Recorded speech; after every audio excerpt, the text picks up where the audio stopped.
everybody. My name is Adam Cook, and I'm so excited. This is the most excited anyone hears me all year round, my wife included, because it is Game of the Year time. Tis the season, but I can't do it alone. I could just talk to you all and rate all these games, but it wouldn't be fair, which means we have Chris White. Hello. You're excited too. Oh, of course I am. One of the best things we do all year. Well, yes, one would argue it's the most important thing. Yes. I mean, I'm just saying, when I say one, I mean just me, basically. I'm just arguing right now. Also with us, of course, again, Chris and I, it's just two people. It's not enough, so we need Nicola Ardron. Hello! How are you? I'm good, thank you. I'm quite excited. My first Game of the Year podcast. I'm looking forward to a bit of a ruckus, so it should be good fun. Who knows? And that's not it. There's not three, there are four. And the fourth person, Gary Bailey. Hello. You alright? You sound less excited, but that might just be your voice, Gary. I don't know. I think that's just my voice. Okay. But I'm very excited. I'm like Nick. It's my first one. Not I thought you were going to say something else then. No. I thought you were going to say... I think you thought it. But yeah, my first Game of the Year one. I'm looking forward to this one. Quite exciting year, so there's a lot to talk about. Well, before we do get... And then, you're going to hear enough of our voices over the next... Well, this week, basically. But there are a few things we need to clear up. First of all, this is probably the only podcast that we do where you will very audibly hear clacking of keyboard, clicking of mice. And wine drinking, just to explain. Yeah. Cans may be open, glasses may be clinked. You might hear me open a wine bottle. Don't panic. Yep. Corked, of course, because you're classy like that. No. Screw top all the way, Adam. It's easier. It's quicker. Yeah, no, that's right. Let's get to the winey goodness inside. But no, you will hear noises because this is genuinely something we do. This is it's kind of exclusive to our podcast, if you like. We decide here. This is where it happens. So we do have spreadsheets open. We have lists. They get changed on the fly before we finalise. So you will hear keyboards clacking, mice clicking, that sort of thing. Second of all, we have multiple categories. We're going to do up to 3 a day, culminating in the final podcast this week, which will be the Game of the Year podcast, the final Game of the Year. Not every category will be specifically games winning it. There are concepts allowed. But I do want to start off by saying, I think it's been a very, very good year for games. Does anyone disagree with that? Not at all. No, it's been awesome. It's one of the best in a long time. Yeah. Well, we said that last year, though, didn't we? And this year's been true.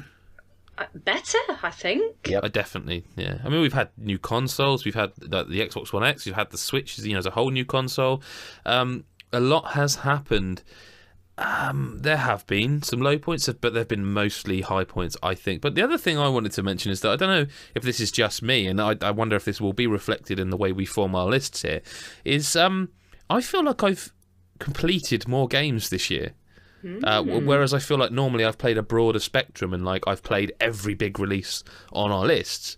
There are some games here I haven't yet touched, and that's unusual for me. I feel like I've kind of focused on a not hugely smaller but slightly smaller pool of games and actually seen them through. I don't know if that's just me.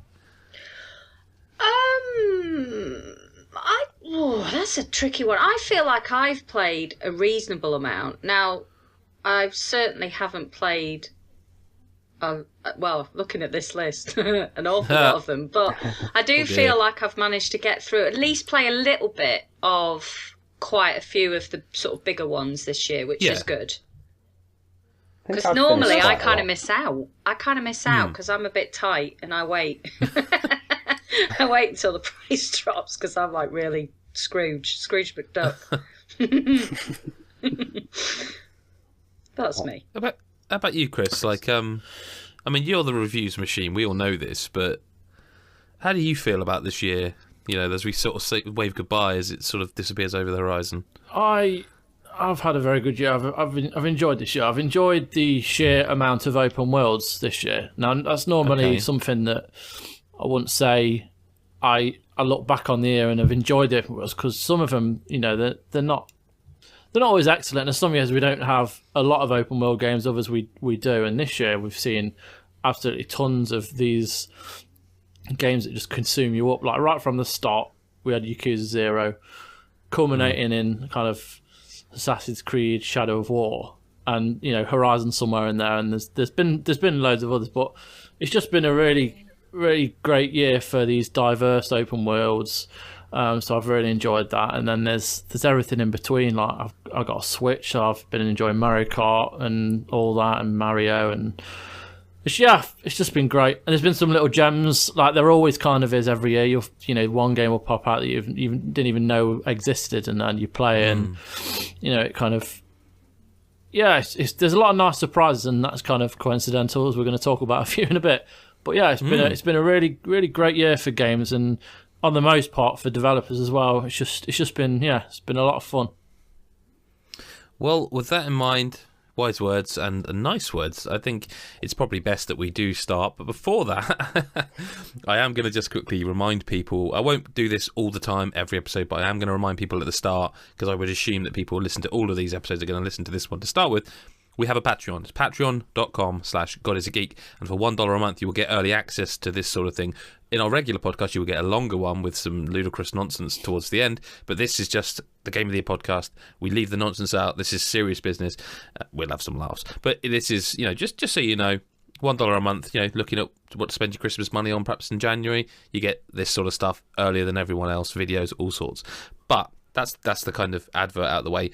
It's day one. It is best re-release or remake. I'm going to run down the list, and we'll come back then and see if there's any that we can cut straight away or any that we feel strongly about. So, in nominations for best re-release or remake: Mario Kart 8 Deluxe, Crash Bandicoot n.sane Trilogy, Wipeout Omega Collection, Wonder Boy the Dragon's Trap, Full Throttle Remastered, Dragon's Dogma Dark Arisen, Resident Evil Revelations, Rayman Legends, The Binding of Isaac Afterbirth Plus, Windjammers, Yakuza Kiwami, LA Noire, Skyrim on Switch, Skyrim VR, Pokemon Ultra Sun and Moon. Right. Any there that stand out immediately to anyone? Yep. That need to stay or you want to lock? Yeah, or? I'll tell you right now, Yakuza Kiwami stays. Dragon's Dogma Dark Arisen, that's staying. Okay, that's interesting. Mario Kart 8 definitely stays. Okay, well, let's change tack then.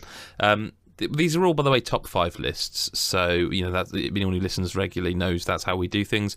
But we need to cut some games here, and I'm going to suggest The Binding of Isaac Afterbirth Plus, which is a Switch release, and I'm sure is a very good game. But I don't think I've even. Nope. Some of the that you've preempting. Nope. You, really? I haven't played it.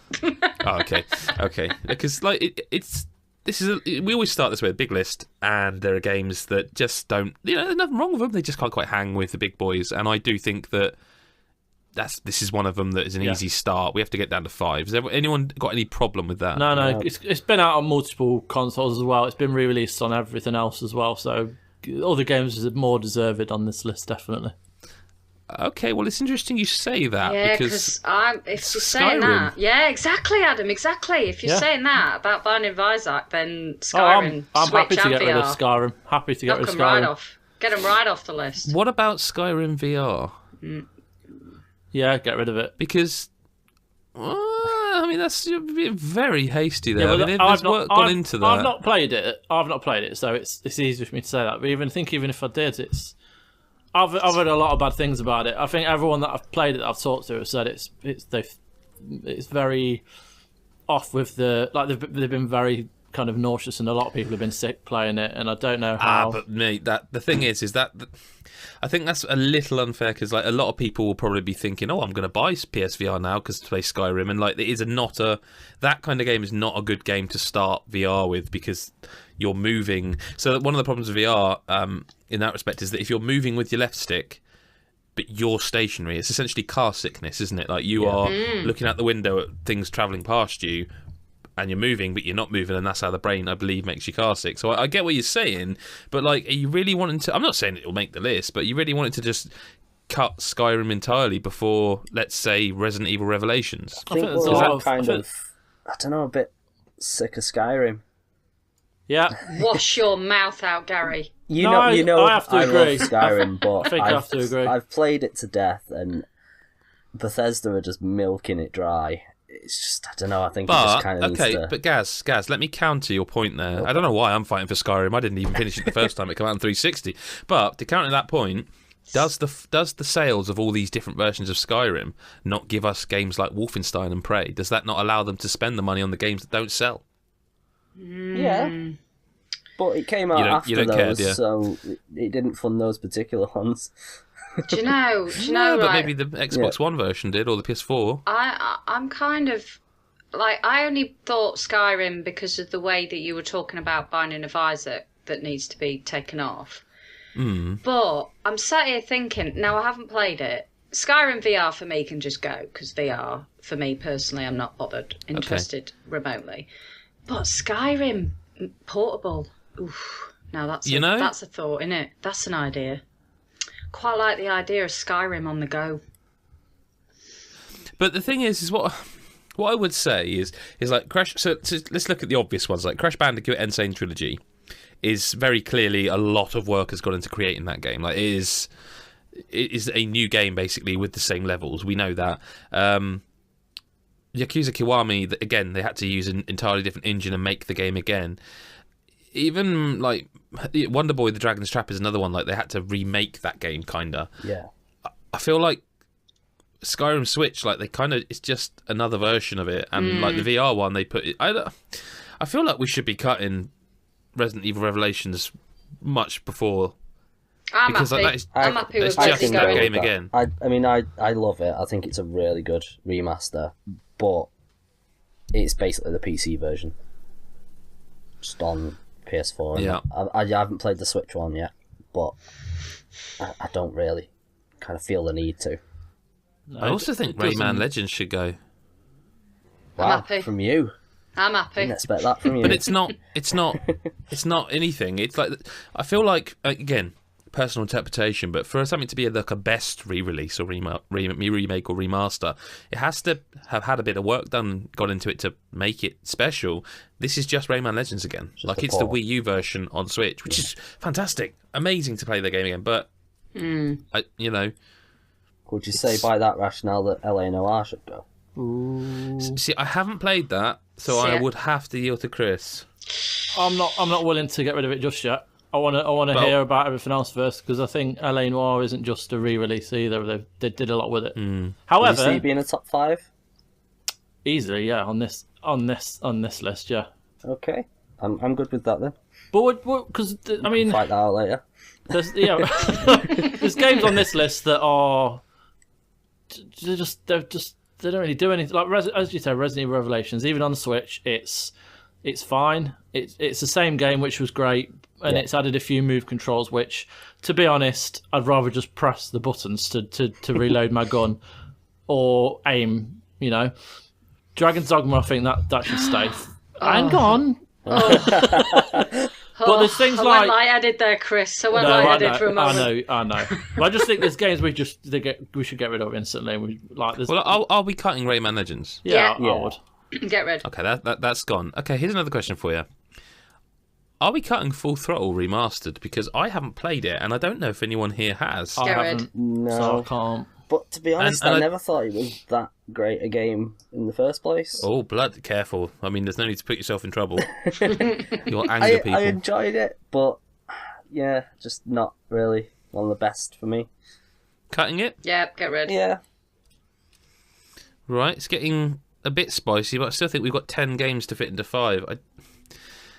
See, Skyrim Switch stands out to me because, again, it's just that game. It's not even the best version. Like, I will say one of the things this year that's wound me up the most is everyone going, "Oh, it's a perfect fit for Switch." What? Like, what? I get why you'd want to play it on Switch, because you can put the Switch in your pocket or your handbag or your rucksack or whatever.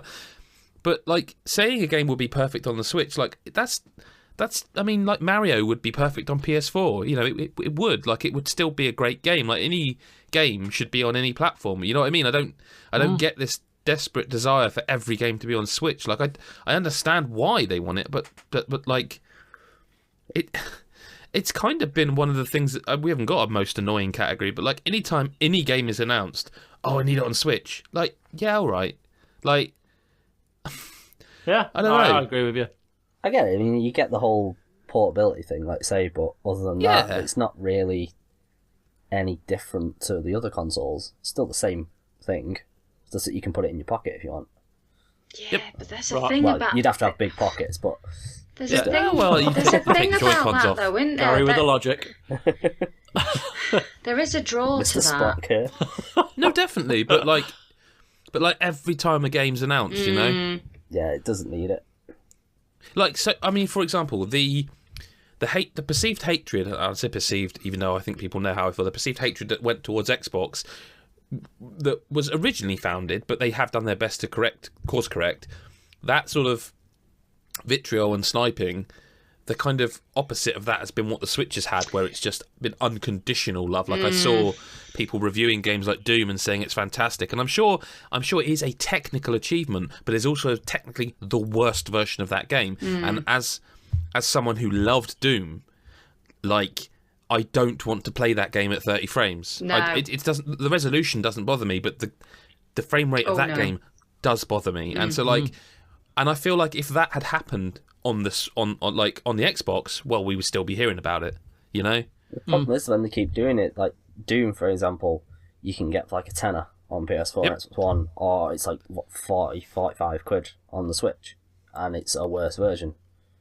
You know, why would you spend the extra just for that? Like, this is almost best, sort of most disappointment category. I mean, the reason I'm mentioning all this is because I just feel like, what does Skyrim Switch do aside from just working on the console it's been released for? Because that's what, like, every Switch game is portable. Like that by being put on the Switch, it is intrinsically a portable game. I like the idea of like the motion controls, but again, not enough to warrant me going, oh yeah, I'll buy it again on the Switch. I've owned it on 360, Xbox One, and PC. I don't need it again. I guess what I'm asking is if anyone feels strongly that Skyrim Switch should stay in the top 5 or on this list currently, I think someone's going to have to propose another cut. Get rid of it. I'm happy for it to go. Cut. So Skyrim VR then. Get rid.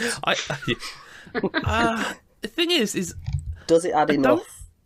Well, I don't know that it's a remake or re-release, because it adds an entirely new way of experiencing that game that is unavailable anywhere else. And to that degree, it's not called The Elder Scrolls Skyrim. It's called The Elder Scrolls Skyrim VR. It's a different game. But is it? I mean, it's the same content, but like you cannot experience that version of the game in any other way. It feels like modders could have done this, though, on the PC. Well, potentially, but that would be in the best mod category if we did one. Do you know what I'm saying? Like, yeah. I don't see it as a big enough thing to be one of the best re-releases. I just don't think it fits the category. I don't think it's a re-release. I think it's a VR game. You know, I'm trying to think of another game that did it. Like for example, Superhot and Superhot VR are actually different. They've got different content. It's the same game. It's almost like a sequel in VR. Like, this is the same game, but it's a different way of playing. And I don't think it hangs in this category. I really don't. I'd say the Switch version is the same. It's like it's the same game, just a slightly different way of playing it. So we by cut that VR rationale, Skyrim? I'd say we could cut both. I'm happy to cut VR. Completely. Full stop, yeah. What have we got here? We have got then, as he tries to find the number there, we've got 9 games still. So we need to cut 4 of them and then start working out a list. Right. And you're not going to like what I have to say here, Nicola. Oh, no, come on. Come on, Adam. It's too soon. I just don't know what it does to be a best version. Dark Arisen. Well, Dragon's Dogma, I should say, because people know what that actually is. Well, it's Dragon's Dogma, isn't it? It's good. Yeah, absolutely. Not. Well, I never actually got on with it like everyone else did, but I just like... I don't know, there's a lot of... I mean, I'm not sure Mario Kart 8 Deluxe warrants being in the top 5, and I never thought I'd say that, but... I don't know. Does Mario Kart... I don't know. You know, is it? Well, the only reason it's in my list is because I never played it on the Wii U, and I'm in love with it. So for me, it's like... It's a great re-release, but also to me, it's not a re-release because I never played the original. However, I think it's incredible. But whether it belongs in the list, I don't know. Right. I think there are other games in this list that deserve a place more than that, 100%. So like when we get to it, I'll start firing all my 5 out. But with us kind of chiseling away, I would say, yeah, maybe we should cut Mario Kart 8. I mean, it's the same game that was on the Wii U. Slightly sort of tighter, slightly... It did add like the battle mode and stuff, though, didn't it? That's true. That's true. I'd forgotten. It added the thing for kids, I suppose, where you can't drive off the track, which I think was actually a very good idea. So, this is a more difficult category than I thought it would be. Like, has anyone got what they would consider like their number one choice, their lock? Yakuza. Yeah. 100% Yakuza Kiwami. Yeah, I would. I mean, just to choose a different game, I would probably say Crash Bandicoot. Yep, definitely. Gary, have you got like a game that you would say is an absolute lock? I mean, I think I'd go with Mario Kart. Really interesting. Yeah. Like okay. Wipeout, I could. That's one that I could probably cut because it's very good. But I mean, it's two full games: the PS Vita game and the PS3 game in one. Well, it's actually 2.5 games because the PS3 game was the Fury DLC, didn't it? Yeah, I would take that before getting rid of Dragon's Dogma. Well, look, Windjammers hasn't been discussed, and I think that's a very good game. It was always a very good game. They made it again for PS4, and I still think it's a good game. But does anyone want to keep that in here? Like, Oh, I never played it or ever heard of it. So I have to be honest, I'm the same. I'd never heard of it before. Same. Tell us why we should keep it, Adam. Oh, you've deleted it. I don't think we should keep it. I think it's a very good game and it's still a fun game, but it is Windjammers. It's just been brought into a new generation. Do you know what I mean? Yes. Yeah. God, Wonder Boy. Definitely. You got to keep that in the top 5. I thought it was excellent. It was an excellent, very good remake. Excellent remake. I haven't played this one yet. Completely overhauled. They created a whole new art style for it, while still maintaining the same game that was released back in the 80s. You've also got the original game exists behind these visuals by the click of a button. You just pressed the R2 button, it went straight back to the old style. I'm a sucker for that. Yeah, Halo did exactly that. like I'm a Halo. sucker for that. That's and cool. I think it was, and the music and just the design and the lighting and everything. It just really, it's still a great game, and it just, with that bit of extra speed and stuff, and the performance just kind of showed you how intricate and smart the level design was. So I certainly think, if you know, for best remake, then 100% Wonder Boy should be in the top 5. So I guess happy with that for now. we've got to cut 3 of these. There's a game here that's not. Well, there's a couple that haven't really been discussed, and one is Pokemon Ultra Sun and Moon. Now I put it on there because it's a fantastic game. It has got issues. Like in my review, I said them like that. That there's you have to get through the game again to see the end, a lot of the extra new content. And although it does sort of smatter in some story stuff through the game, like the most of it is similar. And then they start adding new stuff as you play. Like, it does require a time investment. I just don't know if that is warranting cutting it. Like, it's still a fantastic game. I haven't got a but. I'm searching for like a but I can't find one. We need to cut. I mean, I've never played a Pokemon game, so I can't comment on that at all. I can't fight for it or suggest removing it because I've never played one. I mean, let me change up slightly and say that if I'm to look at these 8 games, the 2 that bother me the most, that I personally feel shouldn't be in the list, are Mario Kart 8 and Dragon's Dogma. Unbelievable.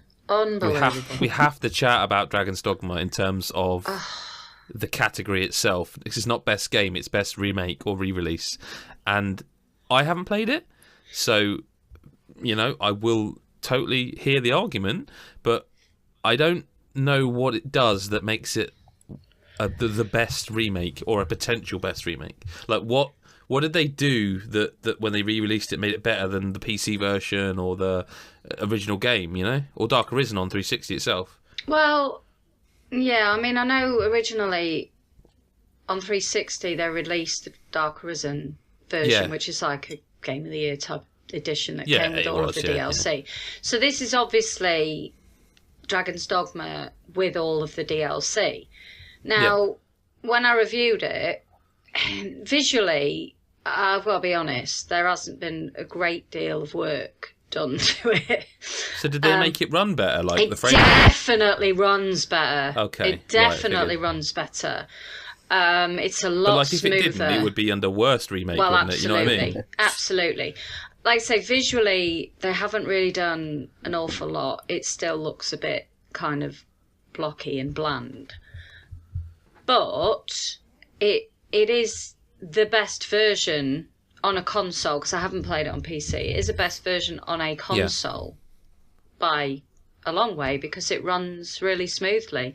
And one of the big things on the 360, that where I played it originally, you could, when you were in a sort of like, let's say a dungeon or whatever, and it was quite busy on screen, it would slow down noticeably. It doesn't do that now, which I guess you would expect. You would expect. You would expect it on more powerful machines. Yeah. I mean, I think, again, this isn't an argument of is it a good game or not. That's the most important thing here. Like, it is like when you look at Crash Bandicoot, and as I said, like it was made from the ground up as a remake. Like Wonder Boy was the same, Yakuza Kiwami was the same, although they used the engine from the previous game, but that was made that year as well. I mean, for me, looking at them, the three that really stand out are Crash, Wonder Boy, and Yakuza, because of how much work has gone into actually remaking them. I mean, I'm upset. I'm upset about the idea, but I guess in that respect, there wasn't a great deal of work done to it. It was a bit like the Resi 4, the Resi 4 stuff, where it was just slightly upscaled visually. And it's the same with, like, as you said about Skyrim Switch. Like cool, it's portable, but of course it is. It's on Switch. Like with this, it's like it runs better, but it's based on the PC version, and it has to run better. Otherwise, people are going to say you ripped us off. I'm upset. Yeah. I'm upset about you taking it off. I've got to say, I could be in a huff. I could be in a huff for the rest of the podcast. So Well, trust me, it's going to get worse. I can accept it. Just like on the rationale of what you've said, I could accept it being removed. It's just like in the spirit of the category, we're talking about the 5 games this year that were the best remakes or re-releases, and I'm gonna come to it. So I'm not pinpointing Nicola's choice here. There's this. I'm gonna go straight to someone else after this. But for me, Dragon's Dogma does I feel like the bare minimum to make it like viable purchase. You know what I mean? Like I can see people going, oh yeah, I want it because it runs like the PC version, and I'm not a PC player. But in terms of like this, it's not. I don't think it's 4K textures or anything. You know what I mean? It's just the game again, but running as it perhaps should have. No, I mean it still looks like a game that's 5 years old. It does look like a 5-year-old game. I was quite surprised by the screenshots actually. I mean, it is, to be fair. It's it is. It does look a little bit better, but it's not. It looks like a 5-year-old game running on a new console. I'm going to hit delete unless anyone's... Go on, hit it. But know this, I'm unhappy. Know that it's still a good game. Like as we would say, they're all good games. Chris L.A. Noir, then. Yeah. So get rid. All right, I was willing to defend you. Fucking hell. No, public execution. This. I know. Bloody hell, I remember that. No, I think when you look in it as what it does differently, it does things differently. However, they're not they're not like revolutionary. The lighting's been enhanced, some of the textures have been enhanced, but it is the same game with the DLC. So which version are you? I mean, because I know they're the same game, but are you talking more about the PS4 Xbox version, or the Switch version, or kind of all versions? Well, the PS4 and the Xbox One version, which I've played, is obviously it looks better, and it's got all the DLC. There are a few other bits like the changes to the way you can interrogate people, but it's that's a big thing. It is, but it's essentially they've just changed the wording. to make it a bit more understandable in certain situations, because it's very straightforward. Like, it's good cop, bad cop, or accused. So it's like you can either be nice, you can be a dick, or you can go for the throat. Whereas back in the day, it never felt that clear. So yes, that's been changed, but it's the same game. I think there's a lot of other games on this list that deserve to be there. So in the grand scheme of things, if we're cutting, then I think we should cut L.A. Noire. And even on the Switch, you know, it has some nice ideas. It's perfect on the Switch. Yeah, and it plays really well. And it's just that it's still not doing enough for me compared to everything else. Well, other games on this list. So I would cut L.A. Noire. I mean, Chris is the one, I think, strongest for it, and he's saying cut it. So if anyone's got no arguments, just cut it. Okay. One has to go, and now like the list is tight. It's real tight. Oh man, we've just to recap the 6 remaining games: are Mario Kart 8 Deluxe, Crash Bandicoot, n.sane Trilogy, Wipeout, Omega Collection, Wonder Boy, The Dragon's Trap, Yakuza Kiwami, and Pokemon Ultra Sun and Moon. So I've got a question for you. Does Pokemon Sun and Moon deserve to be on this list for saying the original was only released last year, and also that the majority of the new content comes after you've ploughed through the whole game as it is? I'm being harsh saying the majority. Like, the first thing that happens is it's very slight, but like in the game, you wake up, get out of bed, and there's a Switch on the floor, which is obviously new because the Switch wasn't out. Yes, you know? There's lots of very small touches. Like, there's a lot of new music. It's actually quite good. There are new characters. There's like a whole new team you're fighting early on, and there are lots of mini games. And there's like you can take. There's genuinely a lot of content smattered throughout, but at the same time you are playing through the same core game. It's just the story. It's kind of like Bizarro World. Like you're playing the same game with the same locations, but the story's changed. It sounds like it's more of a new game plus than anything else. Yeah. Yeah, in some ways, but like they've also added stuff like so in the end game now you can catch every legendary ever. Well, bar a few. I don't know. I just keep looking, and for some reason Wonder Boy's nagging at me, and so's Mario Kart 8. But I mean, I don't know. I mean, at this point, Pokemon is the only one there now that I think maybe doesn't deserve to be there. Or rather, just shouldn't be. All right, there. let me ask you a question. Okay, all right. Not that I'm not desperate for Pokemon to be there, but it is it's kind of the definitive version. Like I think I said it in the review. Rather than call it Pokemon Ultra Sun, they should have called it Pokemon Sun Definitive Edition. Yeah. And for once, when they call a game definitive, it would have actually been correct. The question I have for you is about Mario Kart 8 Deluxe, and bear in mind I reviewed it and gave it 10 out of 10. Okay, so I'm aware of that. Like in fact, I think it's the only 10 on this list. And I stand by that 10. It's still, I think it's an incredible, near perfect game. However, what they actually did to make it a re-release or remake or remaster was they added something that was kind of the only criticism I had of the game. That's why it was a 10, because like the last time round, like there was the racing was still amazing, the graphics were amazing, the sound, everything was great, amazing game, 10 out of 10 game. However, the battle mode was shit. It was absolute shit, and now they've corrected that mistake. Is that enough to warrant a place on this list? And if you guys think it is, then cool, then it stays. But I just want to. Okay. Because again, it'd be that argument. It is the definitive version of it. It was the game that was not quite as good as you thought it could have been on the Wii U, and now it is the game you wanted. It does look a little bit better on Switch as well, just a little bit better. So is the vote for Pokemon to go? I'd say so. Hang on. Why is Wipeout still there? Now, I loved Wipeout, Omega Collection. But why is that still there if Pokemon's going? Because like I haven't played Ultra, but however, I played Pokemon Sun and thought it was phenomenal for a Pokemon game. Absolutely incredible. So even if I was choosing between Pokemon Sun and Wipeout, it would be Pokemon Sun. And I know it's like the remakes for remake's sake, but Wipeout Omega Collection is basically a lot of old Wipeout games put onto one collection that's been enhanced for the PS4. So a lot of work has been put into the visuals, though. Oh, I know. I mean, it's a stunning looking game. And Gaz, Pokemon. You talked to the wrong person about Pokemon here. Right then. Well, Nicola, you've played neither of these, right? No. So where does, I mean, in terms of perception, how do you feel about these two? Get rid of Pokemon. Really? Oh, cold! Yeah, I mean, listening to what's been done, if we're talking about re-release / remake, what's been done to Wipeout sounds significantly more than what's been done to Pokemon. I think it fits the category better. But Wipeout also feels kind of like a Game of the Year edition. Like they bundled together all of Wipeout and tarted it up. And it's really good.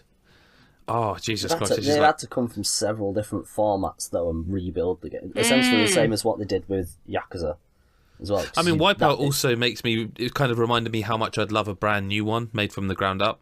Like a brand new one. I mean, it wouldn't probably... We might get one, I don't know, but... Well, it did sell quite well, so... Did it? Yeah.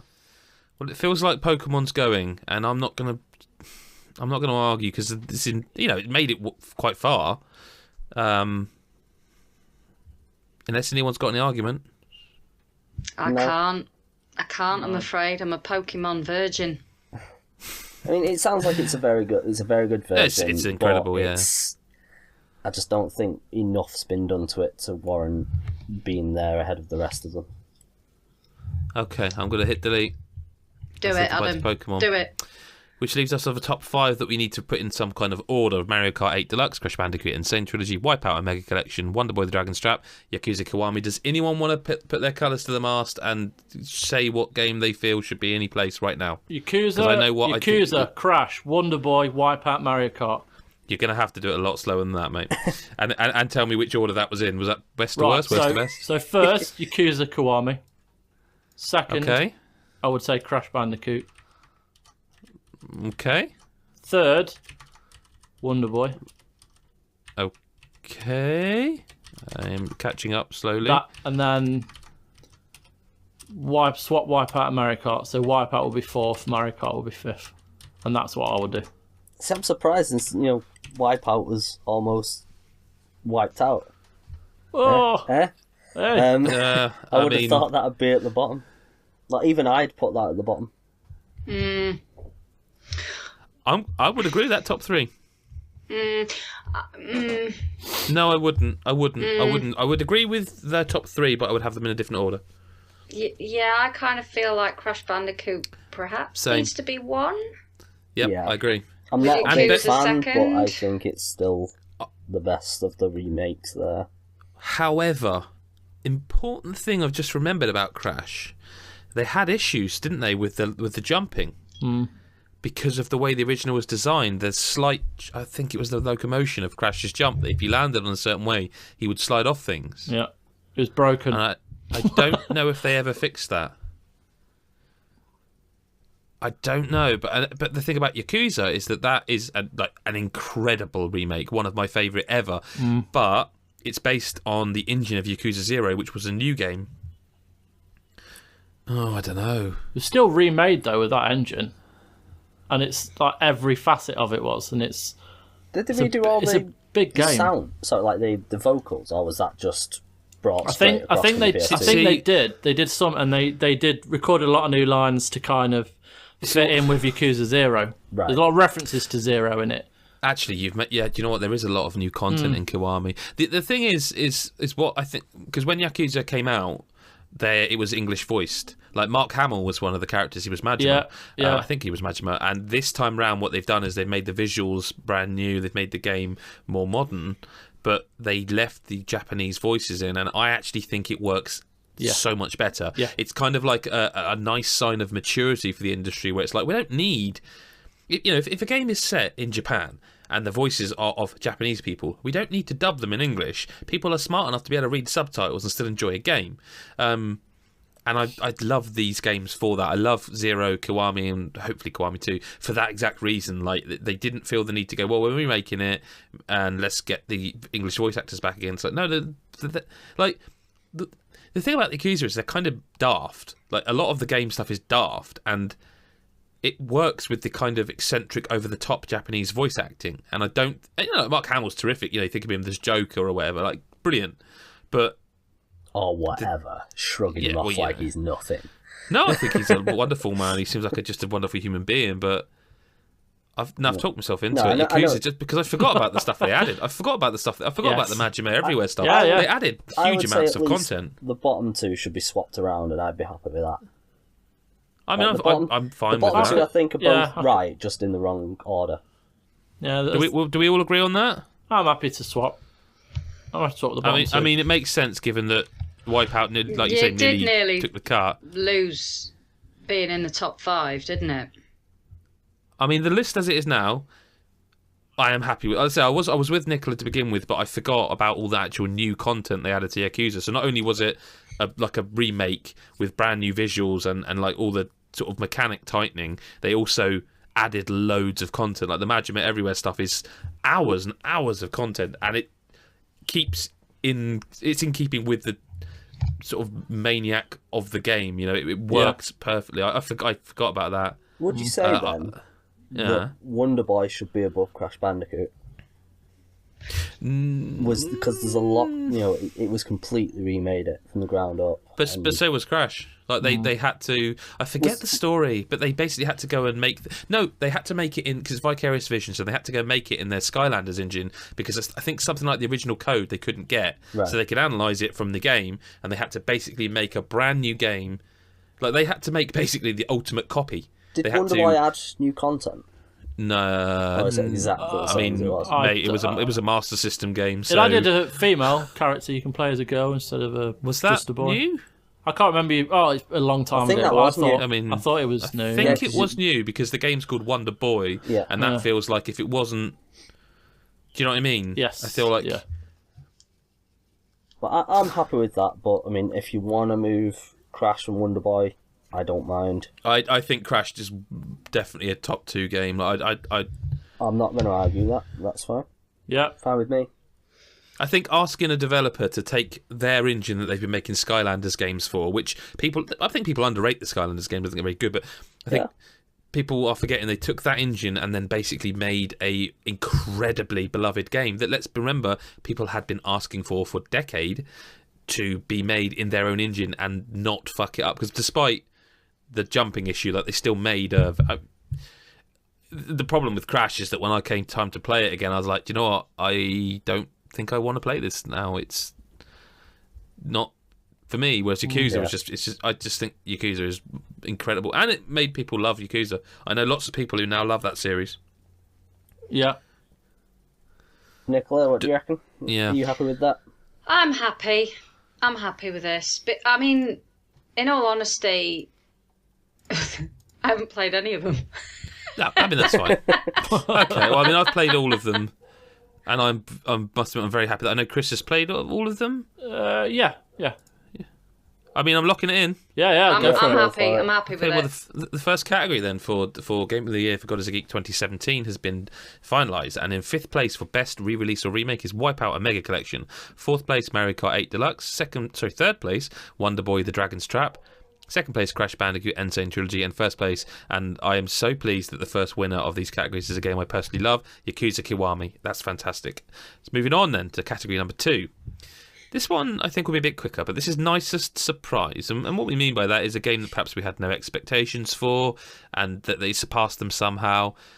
The list is as follows: Resident Evil 7 Biohazard, Splatoon 2 Yakuza Zero, Prey, Limelight, Shantae Half Genie Hero, Sociable Soccer, Uncharted The Lost Legacy, The Evil Within 2, Gravity Rush 2, Sonic Mania, Halo Wars 2, Assassin's Creed Origins, South Park The Fractured But Whole, FIFA 18, Knack 2, GT Sport, and the Nintendo Switch. Maybe I was a bit hasty saying this would be quicker. I'm going to have to go for the jugular right away with a question. Sociable Soccer isn't out. Yeah, I'd scrap it because it's not released. But the award is for Nicest Surprise. So if you put that on there, I expected it to be good though. I mean, forget. Yeah, scrap it. No, but I would say I added the Uncharted The Lost Legacy, and the reason I was surprised by that is because you expect it to be a good game, but the thing that was such a nice surprise for me is that I didn't think I was ready for more Uncharted, and by the time this had finished, I walked away going, actually, if this is the direction they're going to take with Uncharted to keep it going, I would be happy with one of them a year, like a new take, new characters, no Drake. You know what I mean? I was... That was a surprise to me. Let me play as Nadine, for God's sake. She's still not had quite enough time. Like she was one of the best characters in Uncharted 4, and yet she was barely in it.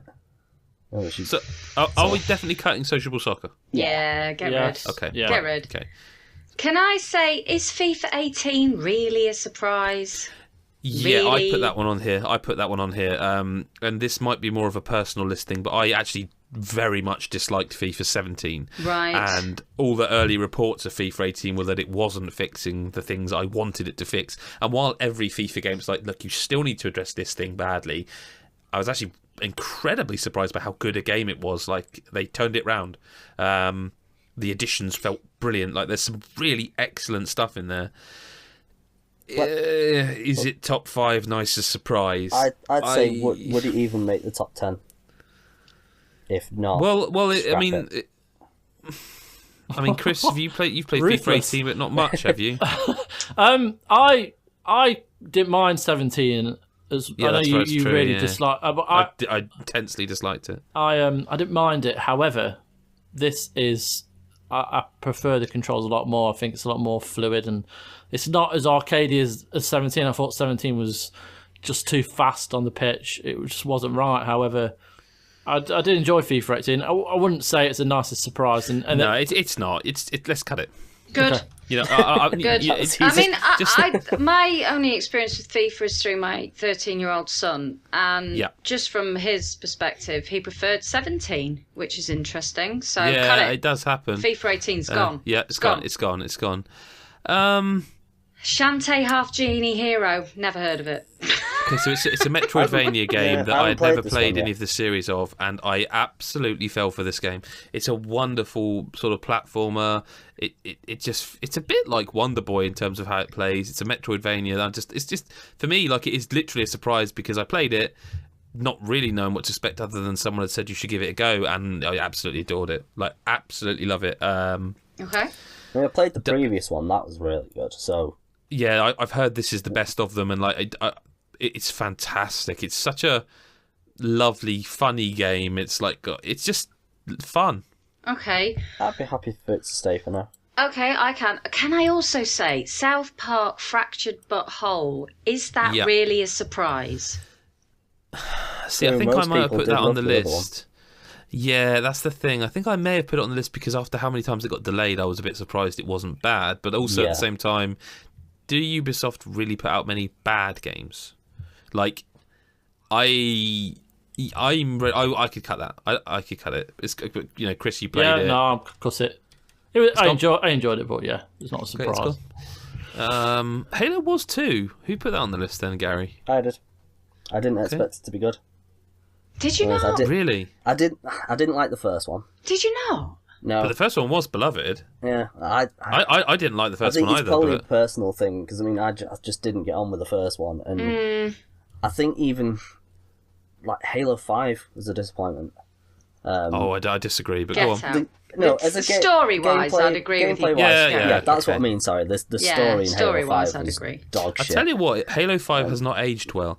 I went back to it to play it for the Xbox One X review, and I've seen people taking screenshots going, "Oh God, it's amazing! It looks so gorgeous." I play that game like I'm not seeing this at all. I thought it was a pretty game, but I don't know. I obviously can't speak to the X version, but I just thought maybe I loaded the wrong levels up because I had a completed save, so I was just jumping around the game. But I found it look oddly. I'm going to say it. It looked oddly last gen. 2 to StarCraft 2. And Get I out! Stand by that. So I would have that. Yeah, I'd say it should stay for now. What about GT Sport? Get rid. I could cut that. I mean. I'm being ruthless here. Just get rid of it. No, I agree though. I just don't think it was a surprise because, like, again, Sony don't tend to put out bad first-party stuff. Again, I think it was more of a personal thing because, like, I played. I mean, 6 was good, but again, it was just Gran Turismo. You know, it was kind of boring, got dull after a while. Sport, I played the beta and just wasn't impressed. But then when the final game came out, it was brilliant. You know, I'm still happily playing that. But we're going to cut it, yeah. But I would, cut it. It's gone. Right, Ruthless. right. I've got one here. Prey. Go on. Right, Prey. Yep. Okay. No, that's fine. So in terms of it being a surprise, I'm not sure it fits in the category because I think that's fair. It wasn't necessarily a game that was particularly anticipated. And as much as I like Prey, and I did really like it in the end, I think that it's a bit of a Marmite game. Because, it's too long. Well, it is too long, but Way too also, long. If you recall, when we were playing it and when I was writing my review, I felt that if you played it in a certain way, then your enjoyment of it would differ. And I had that initially. If you remember, because I'm one of those people that if I'm in an open world game and the main sort of quest line tells me to go in one direction, I go in completely the opposite direction. Yeah. And that's what I do. It's a curse. And somebody I saw on Twitter was saying about this the other day, and it made me chuckle. But see, if you do that in Prey, you severely reduce, or it takes a longer time for you to get into the game. And initially, when I first started playing Prey, I was not enjoying it at all. So I think that it needs to go. I don't think that it's necessarily a surprise. I mean, it turned out pretty good and I did enjoy it, but I didn't have any expectation of it beforehand. So I think it needs to go. Yeah. I will back you up. I'm ready to hit delete. Get rid. Chris? I never played it, so delete right, it. get rid. Okay, so I'm going to go for the controversial jugular here, and I'm going to say that my cut would be the anticipation. Yakuza Zero. What? I'm only joking. Jesus, my cut man. would be. I was joking. My cut would be. That is still potentially a controversial one. Nintendo Switch. Yeah. No. Yeah. I did not have. I am not surprised in any way. I mean, if you want to be specific, what I am surprised about is the amount of people who are lauding the Switch. Yep. When they ignored the Wii U. Right. No, I don't even have a Switch, and I think that totally deserves to be in the top 5. Absolutely. But you're surprised. And I will fight by you to the death, Adam.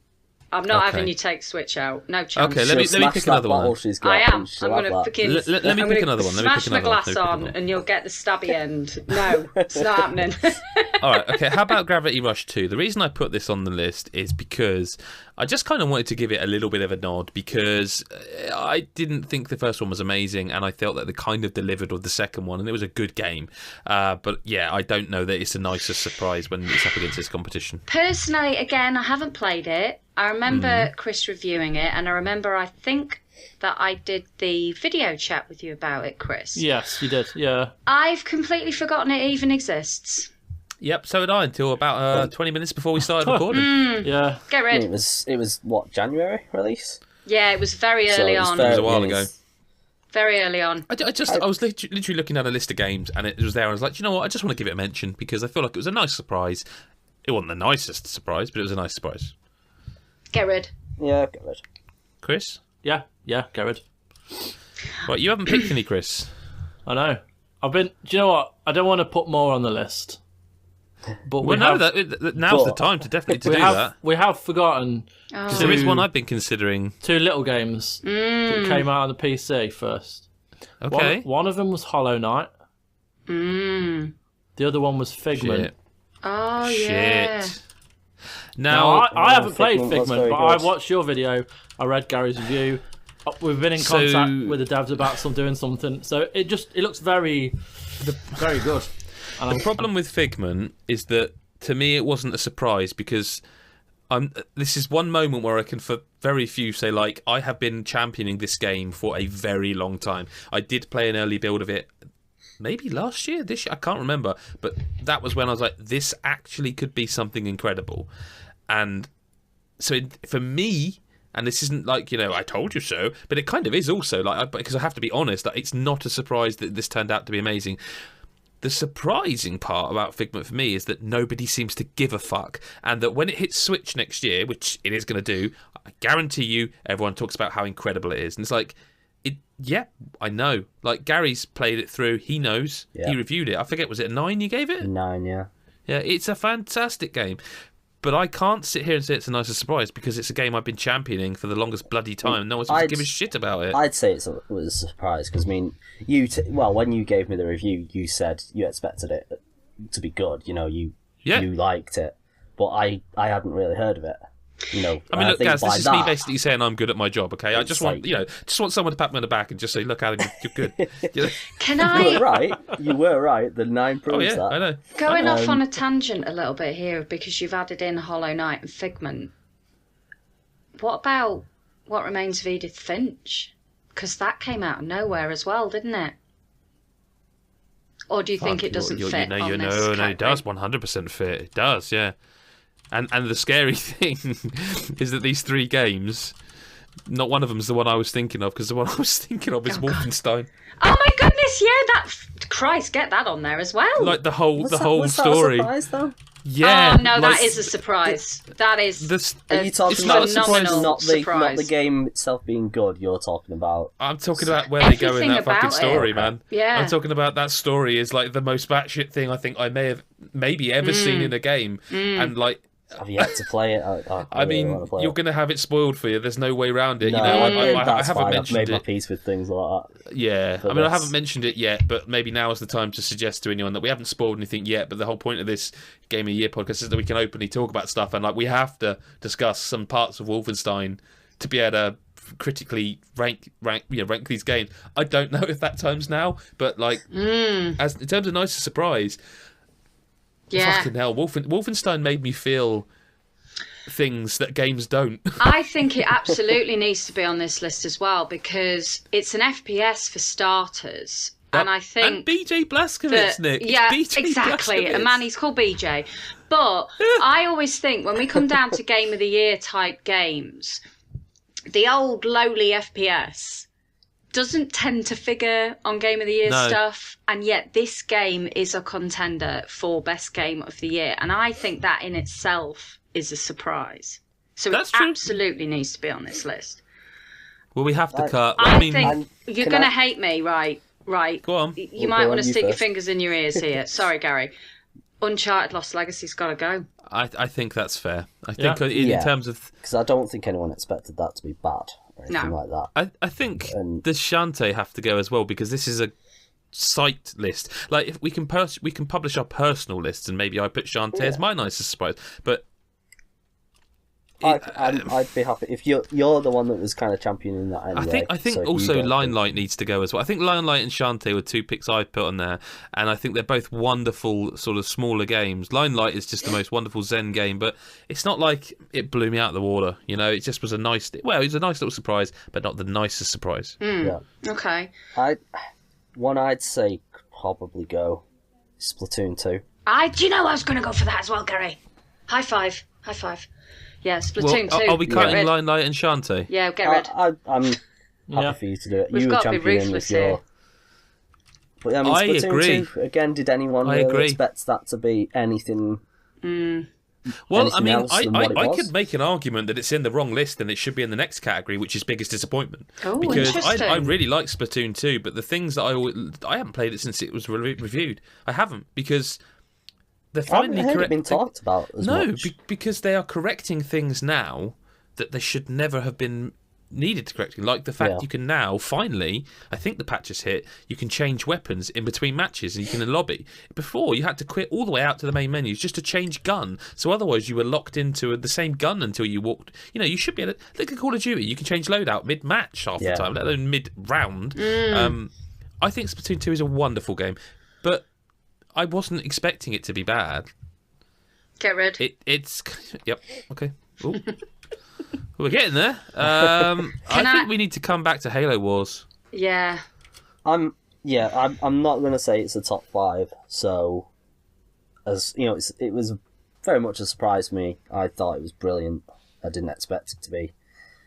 It's got one of the best Halo stories, but. Yeah, I'd be happy to get rid. I mean, Chris has been very quiet this round. He's still reeling. It's because we've not mentioned Sonic Mania. No, I know. I'll probably cut about 5 straight away because I think. Okay. Oh, hang on. Before you do, are we cutting Halo Wars 2? Yeah. Okay, Chris, what 5 would you cut? And let's all swear at you. Okay, right. Cut The Evil Within 2. I'm not saying it's not like a great surprise and it was better than the original and all that, but look at everything else on this list. Right? Yeah, I agree. You know, so I'll cut The Evil Within 2. Yet. Okay, I'll what tell are you the what, other 4? I'd cut Resident Evil 7. Yep. I disagree. Go on, next one. Same here. I'm not saying it's a bad game. No. I will counterpoint you in a minute. We all kind of had high hopes for it, and it didn't disappoint. So, to me, that's not a surprise. All right, let's get into this then. Resi 7, right? I agree with you. I think we all thought it would be good. What I wasn't prepared for is that the first third of that game is the best Resident Evil's ever been. That surprised me. Like, I was not expecting... I actually didn't know if I'd like it, because like Resident Evil to me is a game... It's one of my favourite series of all time. I was the kid that imported that first game had a dodgy PlayStation. It was in black and white, all sorts of stories back then. It was called Biohazard then because it was an import. I was that kid, and it's a bit of constant. I've played a lot. I love the series. I played the shit light gun games. Well, they were all right. I played the shit online survival games. I wasn't expecting a first-person Resident Evil to work, and I disagree with Gary on the score, and I disagree. I think it falls off the deep end a bit at the end. However, if you told me that a first-person Resident Evil was going to be the first there, that was going to be the best Resident Evil, if they'd stopped after the house, it would be the best Resident Evil made, and that is mind-blowing that they did that, and it was first-person. See, I'd go with as much as I love Resident Evil, I still love 5 and 6. I'd fight for them. Oh my god, mate! We don't talk about Resident Evil 6. Okay, no, we just 6 don't talk about it. doesn't exist, Gary. No, because of the score. No, it's because of the score I gave it. Let's move on. Nicola is kind of proving my point. She hated 6. A lot of people hated 6. A lot of people hated 5, mate. Yeah, true. I liked 5. That sold 5 was great. But yeah, 5 was brilliant. But because 6 got such a bad reception, a lot of people didn't expect 7 to be as good as it is. So by that, I'd say it should stick. I don't know that that's the argument I'd go with, because I feel like Revelations 2 suggested they were back on the right track, because that was a terrific game. Yeah, but they were. I don't know. I don't think they were really bought by many people. I think if you're going to have a horror game on there, one of those has to go, because I'm not seeing the surprise element of Evil Within 2. No, it's kind of what I thought it would be, but just it went a bit open. I think it was just more because I didn't like the first one. The story was good, but the gameplay wasn't. Whereas the second one, I don't know, I just didn't expect it to be anywhere near as good as it is. But does it hang with really Figment, good. Edith Finch, Sonic, Switch, Wolfenstein, Yakuza, Resident Evil? Does it? I know you said you're not ready to cut it, but does it hang with any of them games? Honestly, no. Look within yourself. Look within your evil. Yeah, cut it. Okay, Chris, you're going to cut 3 more. What are they? What Remains of Edith Finch. Interesting. It's not a surprise, right?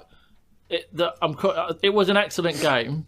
However, I kind of thought it would be. It's from a great developer, so in that respect, it didn't surprise me. There were certain elements of it which I quite enjoyed, but it didn't surprise me. I would say that should certainly.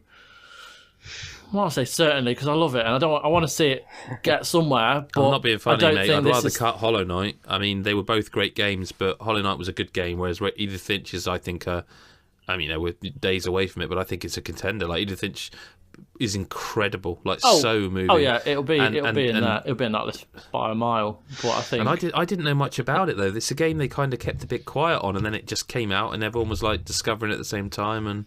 That's why I think it needs to be on there.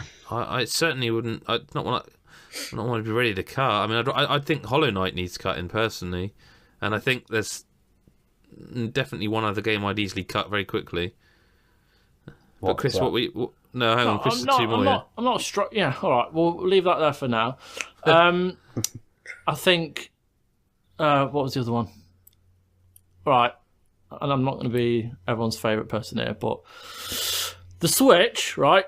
When we think about when we went to play it, Adam, and our thoughts after we played it. Was it a huge surprise? Were we like buzzing about it? I don't think we were. I think we came away thinking there's not a lot on this. It's a pretty neat console, but for me, to this point, it's the games that have been the best thing about it. I'm not saying it has. Yeah, the listeners don't know. I've just added a game at number 11 that no one's mentioned yet. That I've just realised. Oh shit, we need to mention that game. We found a winner. We found a winner. But I'm not like it's a fucking quality console, and after spending time with it, I love the console. But I wouldn't say it surprised me that it was good. I was kind of expecting it to be what it is, and it does exactly what I want it to do. Did you expect just how good it is and how big and the it's sales been? and the popularity? That's the thing. Put it it's this the whole way. thing. Yeah, because it's Nintendo, and people that love Nintendo just fucking love anything Nintendo. But Nicola said she was definitely not going to buy one. See, I've actually, well, as you know, there's been a bit of a drama in the Aldron household about the Switch, but I've bought a Switch. And you said you never would. I'm sure you said you would never do it. I didn't say that. I said you said you weren't interested, basically. I'm not. Well, exactly, but I'm not. I never bought a Wii. Sorry, no, I had a Wii. I never bought the Wii U. Wii U, yeah. I'm not a Nintendo fan. I certainly like games that they've put out, like Mario Galaxy. I think is a phenomenal game, absolute joy. Yeah.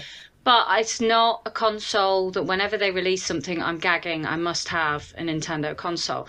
The fact that I blacked out on Black Friday and purchased a Nintendo Switch, which has subsequently been confiscated from me for Christmas, is in itself a surprise. So I think that the Switch still needs to be on there because I think it's bringing folk like me who are familiar with the Nintendo, legacy, but aren't necessarily Nintendo cheerleaders.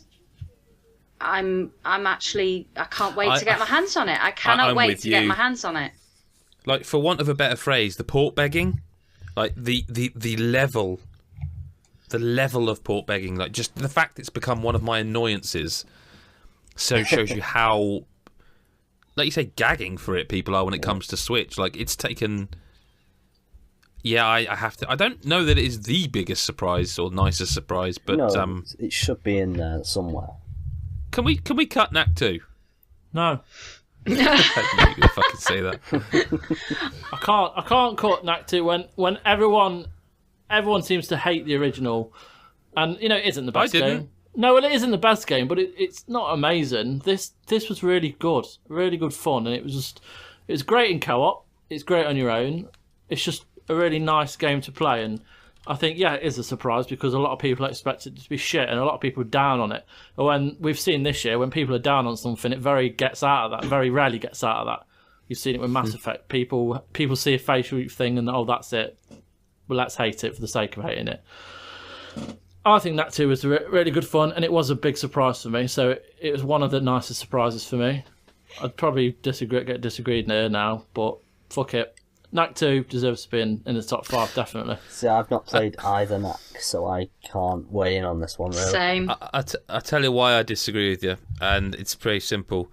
At the point that Knack 2 was announced and released, Sony were kind of on top of their game, and when a first party is in control the way they were, and Nintendo has been since, like, they don't put out games that are awful, that are universally bad, and to that end, the fact they even announced Knack 2 suggested to me, hang on, they've made a good one. They've made a good, and I like Knack, but I felt like if they're going to do another one, they know they're making a good game, and to that end, it wasn't a big surprise that I enjoyed it as much as I did. That's kind of about it, and we have to cut 6 of these games. These bottom 3. So the Switch, Wolfenstein, and PUBG, which we'll get Player onto in a bit. Battlegrounds is the one I've just added quietly here because no one's gonna. I can't disagree. Well, I don't think any of us are going to budge on any of them in some respect. So how are we going to do the rest of the list? We can't be a bit brutal. I think Hollow Knight goes like right now. I think Hollow Knight is a nice surprise, but it's not a huge surprise. It's all right, you know. Yeah, go on. Go. Figment as well, perhaps. Yeah, go on. I think Figment as well because it was a nice surprise, but it's certainly not the biggest surprise. It's just it's a chance to give a game a nod. What about Chris? Sonic Mania? Well, hang on. Are we deleting Figment? Yeah, we're deleting Figment. So we've got down to 9. Sonic Mania, get rid. I haven't played it, so I can't comment. See, there was loads of moments in this game that surprised, like the spoilers, everyone. But yeah, it's been out for a while now. On level 2, Dr. Robotnik's Mean Bean Machine reference was insane. Like that sold it to me straight away. And there's loads of other kind of references throughout that I just really enjoyed. However, does it deserve to be in a top 5 when you've got, I don't think it does. When you've got Yakuza Zero still and I'll tell you what, there's a game here we haven't mentioned, and I think we can cut Sonic Mania, and I think we can very easily cut Assassin's Creed Origins. Now, I know it's a very good game. No. However, I don't think it's a big surprise that game is good. They took 2 years for a reason. They knew they had to give it a rest, so they went away and let's not beat around the bush. They cribbed ideas from Horizon, from Witcher, from Assassin's Creed, and they made a culmination of those. I don't think it's a bad game. I haven't played it. Everything I've seen of it looks right up my alley, but I don't think it's a huge surprise that a company as big as Ubisoft went, let's take a break, and then came back with one of the best in years. I don't think that's a big surprise. I think maybe it to stay for photo mode, don't you? No, well, maybe, but I think maybe it features in other lists, but for me, biggest surprise? For me, I haven't been excited about an Assassin's Creed game since Brotherhood. And I'm not disagreeing. The fact is, I'm just looking at this pre-launch, my interest was piqued, and now playing it, it's moved on so much from the last one I played that I am genuinely surprised at how good it is. Genuinely surprised. Like I'm really into Assassin's Creed Origins, and not just because I like taking photographs in it and the photo mode is great, but it's genuinely, like you say, it's taken influence from the structure of The Witcher with its side missions. They're not as good as The Witcher 3. The writing isn't quite as good as The Witcher 3, and the variety of the missions aren't quite Witcher 3 standards, but it is a surprising, for me, Assassin's Creed game. It has moved on so much from the previous games that I've played. And of course, like I say, I haven't really played. I've played a little bit of Black Flag and I've played a little bit of Unity. I haven't really played much since. So the fact that I'm like 30 odd hours into it is a big surprise for me. I think it needs to be on there, but I don't know. I've just added. Oh my to the list. god, we're trying to get rid, and you've just added another. What? See, I say get rid of Sonic Mania. Just get that out of the way now. I think. Yeah. I think the 4 I've highlighted there, and I totally agree and understand what Nicola's saying, but I think that is a very personal thing. I just okay. It doesn't surprise me at all. It was good, if you know what I mean. It's the game. That's the game I'm probably going to start 2018 with because I have not had time to play it. It's okay. Too big a game. You know what I mean? I'm expecting it to be good. All right. I think also, although I've added it on, I think What Remains of Edith Finch. Yeah, I've highlighted that as one of the ones. I can accept perhaps that Assassin's Creed Origins is a personal reason why it's on there. Maybe. You've just added Horizon Zero Dawn. Again, I think that can go straight off again. I mean, it is a surprise in terms of Guerrilla, just how and good I it like is. Guerrilla. Yeah, exactly. It is a surprise in just how good. I mean, I've said many times while I've been playing Horizon Zero Dawn, it is far, far better than it has any right to be, in that it doesn't really do a great deal of stuff new. I mean, it's glorious to look at. It is probably it's one of the best looking games. The best looking game I've played. and I really love Aloy, and I really enjoy being in the world. But I want to ask you about Aloy, Nick. If I had said to you that Guerrilla Game, and now I'm saying this as a fan of theirs, I like the Killzone games. We've discussed this on the podcast not that long ago. But if I'd said to you that one of the best characters from a video game this year would be one designed by Guerrilla Games, would you have believed it? No, I don't think I would have. Is it like you expect Sony's games to be good, Bloodborne, Neo, these are, but I am surprised by how good Horizon Zero Dawn is, because I bounced off that game. I've now finished it. I've got the Platinum Trophy in it. I am, again, it's a very personal thing, but I do think there's a broader thing here of like Guerrilla Games have been a studio that's been not, I've liked their games, but most critics have given them a bit of a kick in over the years. For them to come out with a new IP that's this good. Yeah, do you know? Yeah, it does. Yeah. It deserves to be on there. You're right. It does deserve to be on there. Like, that game blew my balls off. Like, I played it for 9 hours and was like, I don't get it. Why is everyone giving this 9s? I finally sat down on my own time and played it and just fell into that game. I'm not saying it'll be my number one of the year, because I can say right now, personally, it isn't my number one of the year. But the fact I fell into that game so hard, to the point where I platinumed it and wanted to do the Frozen Wilds. I was like, no, I have to get through some of these other games that are coming up in the list. Yeah. But I wanted to play more. We need to cut some games. Okay. Does anyone at this point, like, Sonic Mania must stay? Is anyone that? Because if not, it's got to go. No. Go. Knack 2, the same. I'm happy for it to go. Yeah. No, I'm not happy, but I'm outnumbered, so... It's all right, Chris. Sorry. I had to suck up Dragon's Dogma, Chris. I know. I'm going to cry into my booze. It's fine. Assassin's Creed Origins. I'm not happy, but I kind of agree where you were coming from.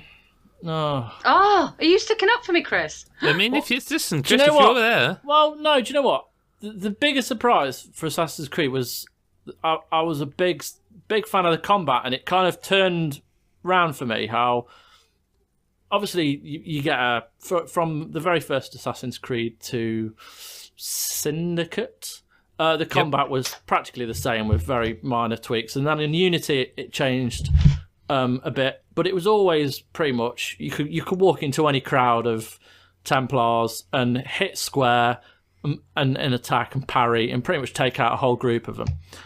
Where Assassin's Creed Origins takes that kind of the Souls, the Neos, and the Bloodborns of the world, that combat scheme, and it really kind of pushes you into becoming an assassin, and you can't just walk up to a group of them and take them out. It's practically impossible, and there's different levels for enemies. It isn't as easy as all the other games, and they really, yes, they did take tiers out, but they've completely rehauled the combat and fit it in this humongous game where to play the single player. The story mode alone is like 30 hours. That doesn't take into account everything else in there. So I think they've kind of built this excellent world with this completely new combat system, and okay, right. The world is wonderful as well, isn't it, Chris? I mean, ancient Egypt this is what I'm hearing. Incredible. It exists on its own, and I completely understand why they've done this mode coming out next year for people that just want to explore Egypt, because you literally walk into a new city. It's got a different economy than the last. It's got a different hierarchy. The people are different. There's like different levels of wealth, and there's like the poor people, there's the rich people, there's like, I can't remember exactly, but on Twitter someone posted a photo of this mini little shrine that these two just random civilians were having, where they had the pots and the incense, and they took a photo of it just because it's hyper realistic to what they used to do when honouring the dead back in Egyptian times. And the level of detail, it's not just an open world where you have to kill Templars. I think it's completely changed, and it's started again. It's not rebooted a franchise, but it has certainly set it off in a completely new direction with everything it's done. And it's kind of brought meaning to the open world. That's what I think. So, fair. Okay, What Remains of Edith Finch is gone, isn't it? Yeah. I would cut it. As good a game. Yeah. It's gone, isn't it? Now, Can I I'm ask looking Chris at a these question? 7. Sorry, go on. Yeah. Is it you put Yakuza Zero on there? And if so, why is that a big surprise? I think it was me. I'm with you though. Okay, yeah. Well, would you say it was a big surprise, considering the Yakuza massive. games have always been good? Right, they maybe have, but they've always been incredibly niche, and it's my first experience of Yakuza, and it has now become like... I can't say this because it's a category, but let's put it this way. I'm very excited about Yakuza 6, and I'm also panicking a bit because they've realised that there's so many people like myself, and probably Chris, who are coming to this series. And like Nicola, you would love this game. Like, you would it's love on my Yakuza. list to play, but... you would love Yakuza. Like, friend of the site and video gamer's own Colin Mahern similarly got into the series through Yakuza Zero, and I know loves it. Like, we've had many phone calls, conversations about it. Yakuza Zero has delivered the fans that didn't know they were fans a new series to love. And my worry, and this is how good Yakuza Zero and Kiwami are, is that I was thinking, shit, there's all these games, and 6 is out next year. I don't want to go back and play a game of Yakuza 2, 3, 4, 5 that looks bad compared to Yakuza 0 and Kiwami, and then they announce Kiwami 2, and my feelings are they may keep doing that, and I'm panicking as to how the hell I'm going to play these 30 to 40 hour games before Yakuza 6 comes out. Yakuza 0 is just... It's... So open world games in general have had a resurgence for me this year. I thought I was done with them until very recently, in fact. But Yakuza 0 is kind of the Grand Theft Auto I wanted. Like, I loved Grand Theft Auto 5, but Yakuza 0 is what I want from that kind of game now. It's stupid in a way that works for me. It's well written in a way that makes you... This is a game where you can hire a chicken to run your real estate agency, and 10 hours later you're fighting back tears because the story's got to you. Like... I will say, is it a huge surprise? It's a nicest surprise. But if I look at the list we have got right now, given the passion that Nicola and Chris have spoken about with Origins, and then the 4 underneath it, I have to say my gut feeling is that to get this list from 7 to the 5 we need to then rank, I feel that Yakuza 0 and Resident Evil 7 may be the ones to fall by the wayside. I would agree. Yeah. And I say that as I fucking love Yakuza. Like, I've downloaded Yakuza 0 again last night because I want to play more of it. And Resident Evil 7, I liked. I give it an 8 out of 10 when I reviewed it elsewhere. And the thing with Resident Evil 7 is I've played every Resident Evil up to 7. But I haven't played 7 because it looks like it's going to fucking terrify me. So I downloaded that again last night because I'm playing around with some VR at the moment, and I kind of thought I've got to try. I'm putting it off. I've been putting it off all year, and I'm like, I've got to try this game in VR, and I will report back. Chance. But I've got to do it because if nothing else, I need to know how strong my heart really is these days. Like, and this is the, I'll be looking at my watch and going, oh my god, my heart rate went up. But I think it's a big surprise. Those two. Because it wasn't a surprise for me because I loved Resident Evil. I've loved all the numbered ones and some of the others. So I didn't expect it to be bad. Just to be clear, at the moment where I'm sitting, there's still 7 on this list, and the one that is just like, I think it wins the category without even bloody... You almost don't even need to talk about it. You only just need to say the name. It's PlayerUnknown's Battlegrounds. I think that is the biggest surprise of 2017. Yes. I don't know how it didn't get on the list till just now, but as soon as I thought about it, I was like, oh my god, that wins it. Because it wins it by miles. Like, a game that has come out in... early access. It's early access as well, remember? It's in early access all year, and it sells 20 million copies, and it eclipses Dota 2. And like, I think it's the second best-selling game of all time. We've got our number one. I don't think anybody's going to argue with that. It's irrefutable, isn't it? Yeah. Like, yeah, it's come out of nowhere, and it's just blown away everything. But in terms of like popularity and stuff like that, it's a phenomenon. And I think it is genuinely a phenomenon. Yeah, it has to go at number 1. And get rid of Resi and Yakuza. Okay. Oh, go on then. Well, Chris, you I thought Yakuza 0 was a massive surprise when it came out because But I've never is it a seen so surprise many. to you and I because we'd never played them before? Like anyone who's into Yakuza. Well, I have played them before. Like, Okay, I didn't know that. I reviewed 5 on the PS3, like a couple of years ago. See, I don't think I'd ever played. I think I might have played the zombie one, the spin-off. I've played a couple before, but because it was on the PS4, it was. I mean, I don't mean it for me. I think just in the general mass populace, it was. Like, I've never seen so many screenshots and as much buzz for a game. Oh, I love as that game. niche as Yakuza 0. However, yeah, that's fair comment. However, like, but that's not playing Wolfenstein 2 as much as you two have, and I know you two love it. So, is that as much of a surprise as Yakuza? Yeah, I think it probably is.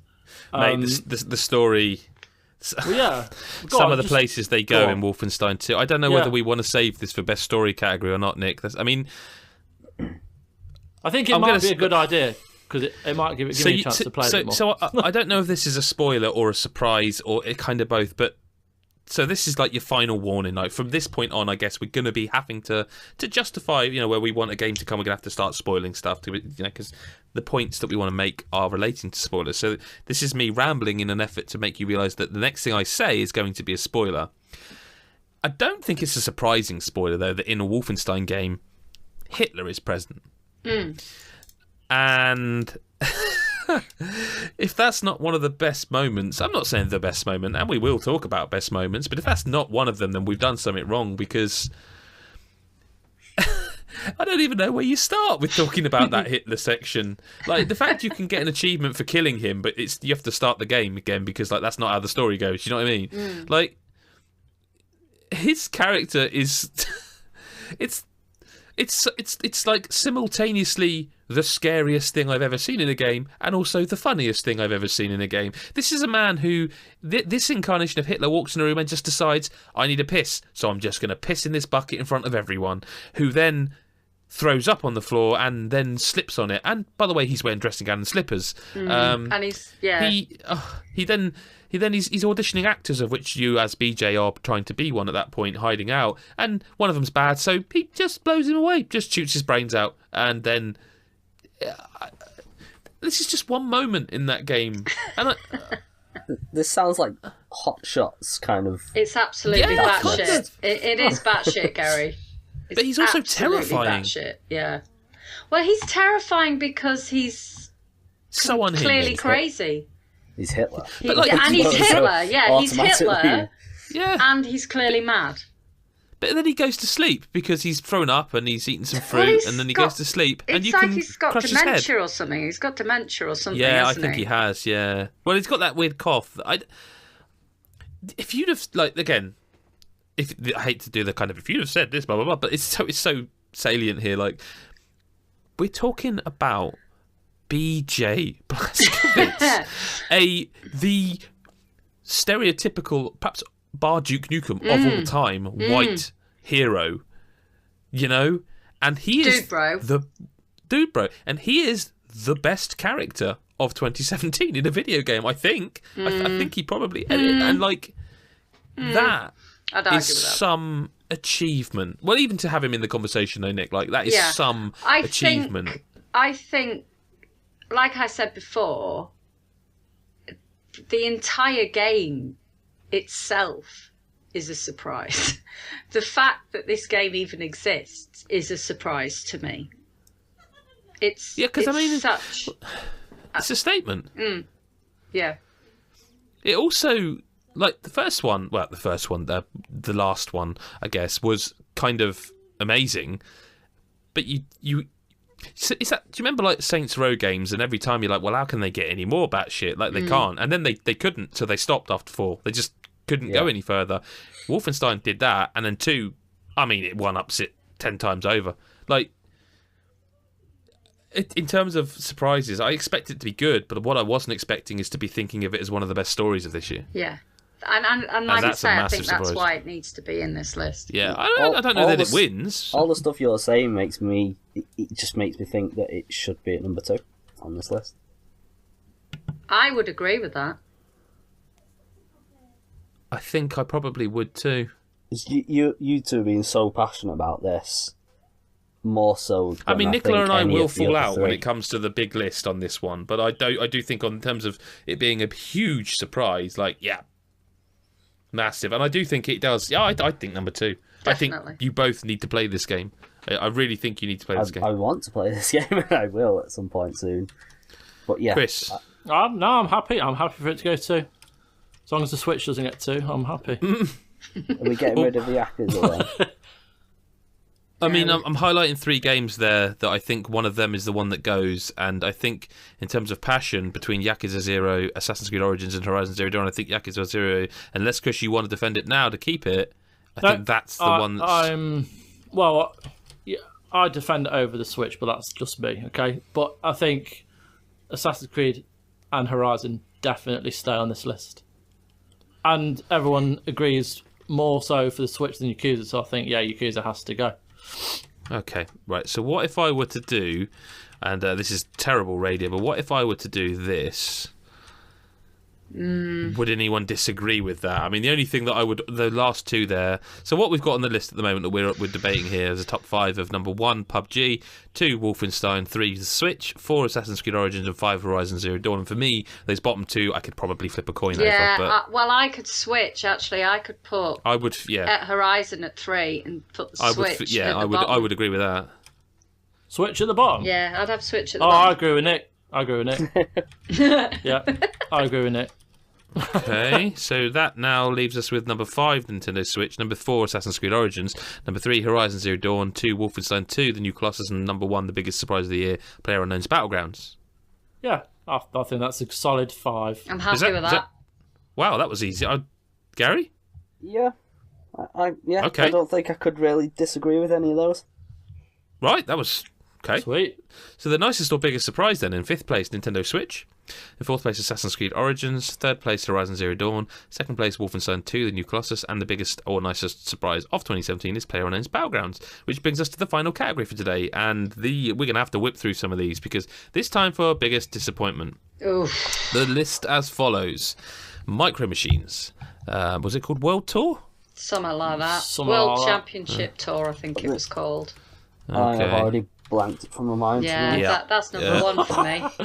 Yeah. Okay, right, hang on. Let me get down this list then. Micro Machines, Ultra Street Fighter 2 on the Switch, The Surge, Life is Strange Before the Storm, Sonic Forces, Voodoo Vince, NBA Playgrounds, I said Battlegrounds, Drawn to Death, Dark Souls 3, The Ring City, Yooka-laylee, Rain World, Rhyme, Mass Effect Andromeda, the fact that Below is not out, WWE 2K18, FIFA on the Switch, Shadow of War, Amiibo, NBA 2K18, Crackdown 3 not being out, Scalebound's cancellation, Agents of Mayhem, Lawbreakers reception or sales, MVC Infinite, Star Wars Battlefront 2, Tekken 7, the amount of development studio closures, and in general microtransactions. Now, shall we just jump in? And I'm going to suggest right away we get rid of Drawn to Death, because that looked shit from the very first time it was revealed. Yeah. Yep. Yeah. Bag of shite. Okay. I'd say something Battlefront 2. I don't think that should be on there. I don't. Nope. I agree. It's a great game. Adam is thinking, does he play devil's advocate or just be honest and say it's an alright game that he doesn't love but doesn't feel as strongly about? Yeah, I mean, I think that's it. I played I don't think through it's strong enough. It's not strong enough. No, it's like I played through the campaign. The campaign was good. It was like a 7 kind of thing. Multiplayer wasn't my thing, but the Starfighter Assault, brilliant. I thought that was great. I just think as a general package, I thought it was great. I think if it was like Hottest Mess, like Biggest Fuck Up. I don't think it's a disappointment. It's not a disappointing game. I just think the no, noise I mean, if you were doing, let's say, around it biggest is perhaps mistake or biggest cock up, like, yeah, that's the thing. Like, I mean, whether or not you actually agree with the stuff that's going on around the whirling dervish that is Battlefront 2, EA versus the media, the club, whatever, whether you're or whatever side you're on, what you would say is that EA just cocked up. They misjudged so badly on this game that it's in that situation. But in terms of the actual game, is it? I think it's not a huge disappointment. It's a good game. I think it's a good game. Tekken 7 I put on the list, and I think it probably can come back off because, like, for me, I just didn't enjoy it. And okay, yeah, I didn't get on with it, but I wouldn't say it was a big disappointment. No, I mean, I wasn't even that upset. What about the Surge? I had no expectation of that at all. Fair. I was disappointed because I found a bug that they never fixed until... They have now apparently fixed it, but there's a kill switch now. I've seen that. There is a kill switch. Yeah, you saw that as well. Like, great. They never told me. No one told me. Like, I sent the email off to the developers saying, like, your game's broken. I'm stuck in the geometry. There's no item in this like there is in Dark Souls to go homeward bone. I'm stuck. And they were like, oh, yeah, we're fixing it. And that was all I ever heard. And like, but that's a very personal bug experience, of which I've had many when reviewing games, especially with, you know, when they're not out yet. But like, were you expecting anything? No, nah. It was all right. I mean, it's Lords of the Fallen developer, isn't it? Yeah. Lords of the Fallen is okay. Yep. Can I say get rid of Life is Strange Before the Storm? Because I just don't care enough about the original to even view this as a disappointment. But that's where I am. I do care enough about it. I do care enough about Life is Strange. Chris, I've had wine. I'm unfiltered here. I'm unfiltered. You see, the thing is, though, is I loved Life is Strange. I thought it was and I actually owned Before the Storm, and I haven't played it a single minute of it. Can't be arsed with. I thought it was rubbish. I don't think many people were that bothered. It didn't need to exist. Yeah. But is it one of the top 5 disappointments? Nah. Teen melodrama. Can't be arsed. Can I say Voodoo Vince? Yep. Because I just don't think anyone expected that to be good. Yeah. Yep. Okay, we're whipping through these. I want to clarify. I want to find some clarification on one of these games. Rime was incredible. So is that the Switch version that was buggy, or is that just Rime? Because I don't think that deserves to be on here at all. I thought it was excellent. Oh, Chris, you and I are such good friends, aren't we? I wanted that game to be amazing, and I fell off it and could not be asked. Like I just didn't. It just didn't capture me in any way. But is it one of the biggest disappointments? Nah. No. Nah. No. To that end, I would ask: is WWE 2K18 one of the biggest disappointments? Because they're the same every year. They never. Yeah. They know they've got the monopoly. I don't even know why Shadow of War is on this list. Yeah. Why is it on? Well, we're cutting WWE before I upset Chris some more. Listen, can't have Shadow of War on the list. Opinions are like arseholes. We've all got them, and stuff comes out of them all the time. I started Shadow of War. I thought Shadow of Mordor was shit, so Shadow of War. Nicola really has been on the wine. Nick has been. So Shadow of Mordor. Shadow of Mordor is a game I started, played about 8 hours of, thought, yeah, this is quite good. Played the Nemesis system, thought that's really cool, and never felt like it was fully developed. Like, I felt like all I ended up doing was the same thing, just sort of heavy-handing it. So I was like, fine. So when Shadow of War came out, I was like, okay, here we go again. Same thing happened. 8 hours, was enjoying it. Is that a disappointment, though, if you weren't expecting anything more? Yeah, okay. Get rid. I can, yep. I will, even though I was very disappointed, I'd say get rid of Below. Even though it was me that put it there. But it gives us an opportunity to say that game still isn't out. Yeah, I mean, I'm going to be bitter about that until it eventually comes out. Crackdown 3. I'll begrudgingly buy it, even though I'll be annoyed. Can we come back to Crackdown 3? Yeah. Sorry, I didn't mean to overtalk you there, Gary. What? Why is Amiibo on there? Is it the sales situation? This is Adam. I have a problem with Amiibo. Yeah, we all know that. But Nintendo make my problem worse, because apart from anything, they have put out so many of the fucking things this year. But they also are the worst company I have ever known for putting things on sale when they do. There's no email list you can sign up for, or like, you know, is it Yeezys, the shoes? Like, I think it's Yeezys, where you can literally get an app that like pings you that says they're in stock, and you're like, great, I'll get them. I just log into Twitter and see someone's at me going, oh, the Koopa Troopers is gone on sale. Shit, oh, sold out. I want to buy your things. Make enough of them. They're fucking plastic toys. Make enough of them. Let me spend the money I don't have on Amiibo. Let me have this stupid, tiny pleasure looking down on me in my office when I'm working hard. And also, stop putting out 500 of them. You know, like, it's got to go off the list, but I just wanted to say I love these stupid little things. They bring me a real little bit of joy. Like I'm looking at the Pikmin one that I really like, and there's the Metroid one with the squidgy thing. I love that shit, and the wedding ones. But now I don't know where to go. Like I feel this is niche. It's a bit niche. This Adam. It's got to go. I'm deleting it, but like I'm just fed up with the fucking things. Rain World. Who put that on? Not me. Not me. Not a good game. Did anyone expect anything of it? Well, I thought it was going to be a Meat Boy-like game. That's what it looked like, but it's just not. It's not, and that's not. That's expectations. It didn't disappoint because I didn't know what it was. But yep, deleting it. NBA Playgrounds.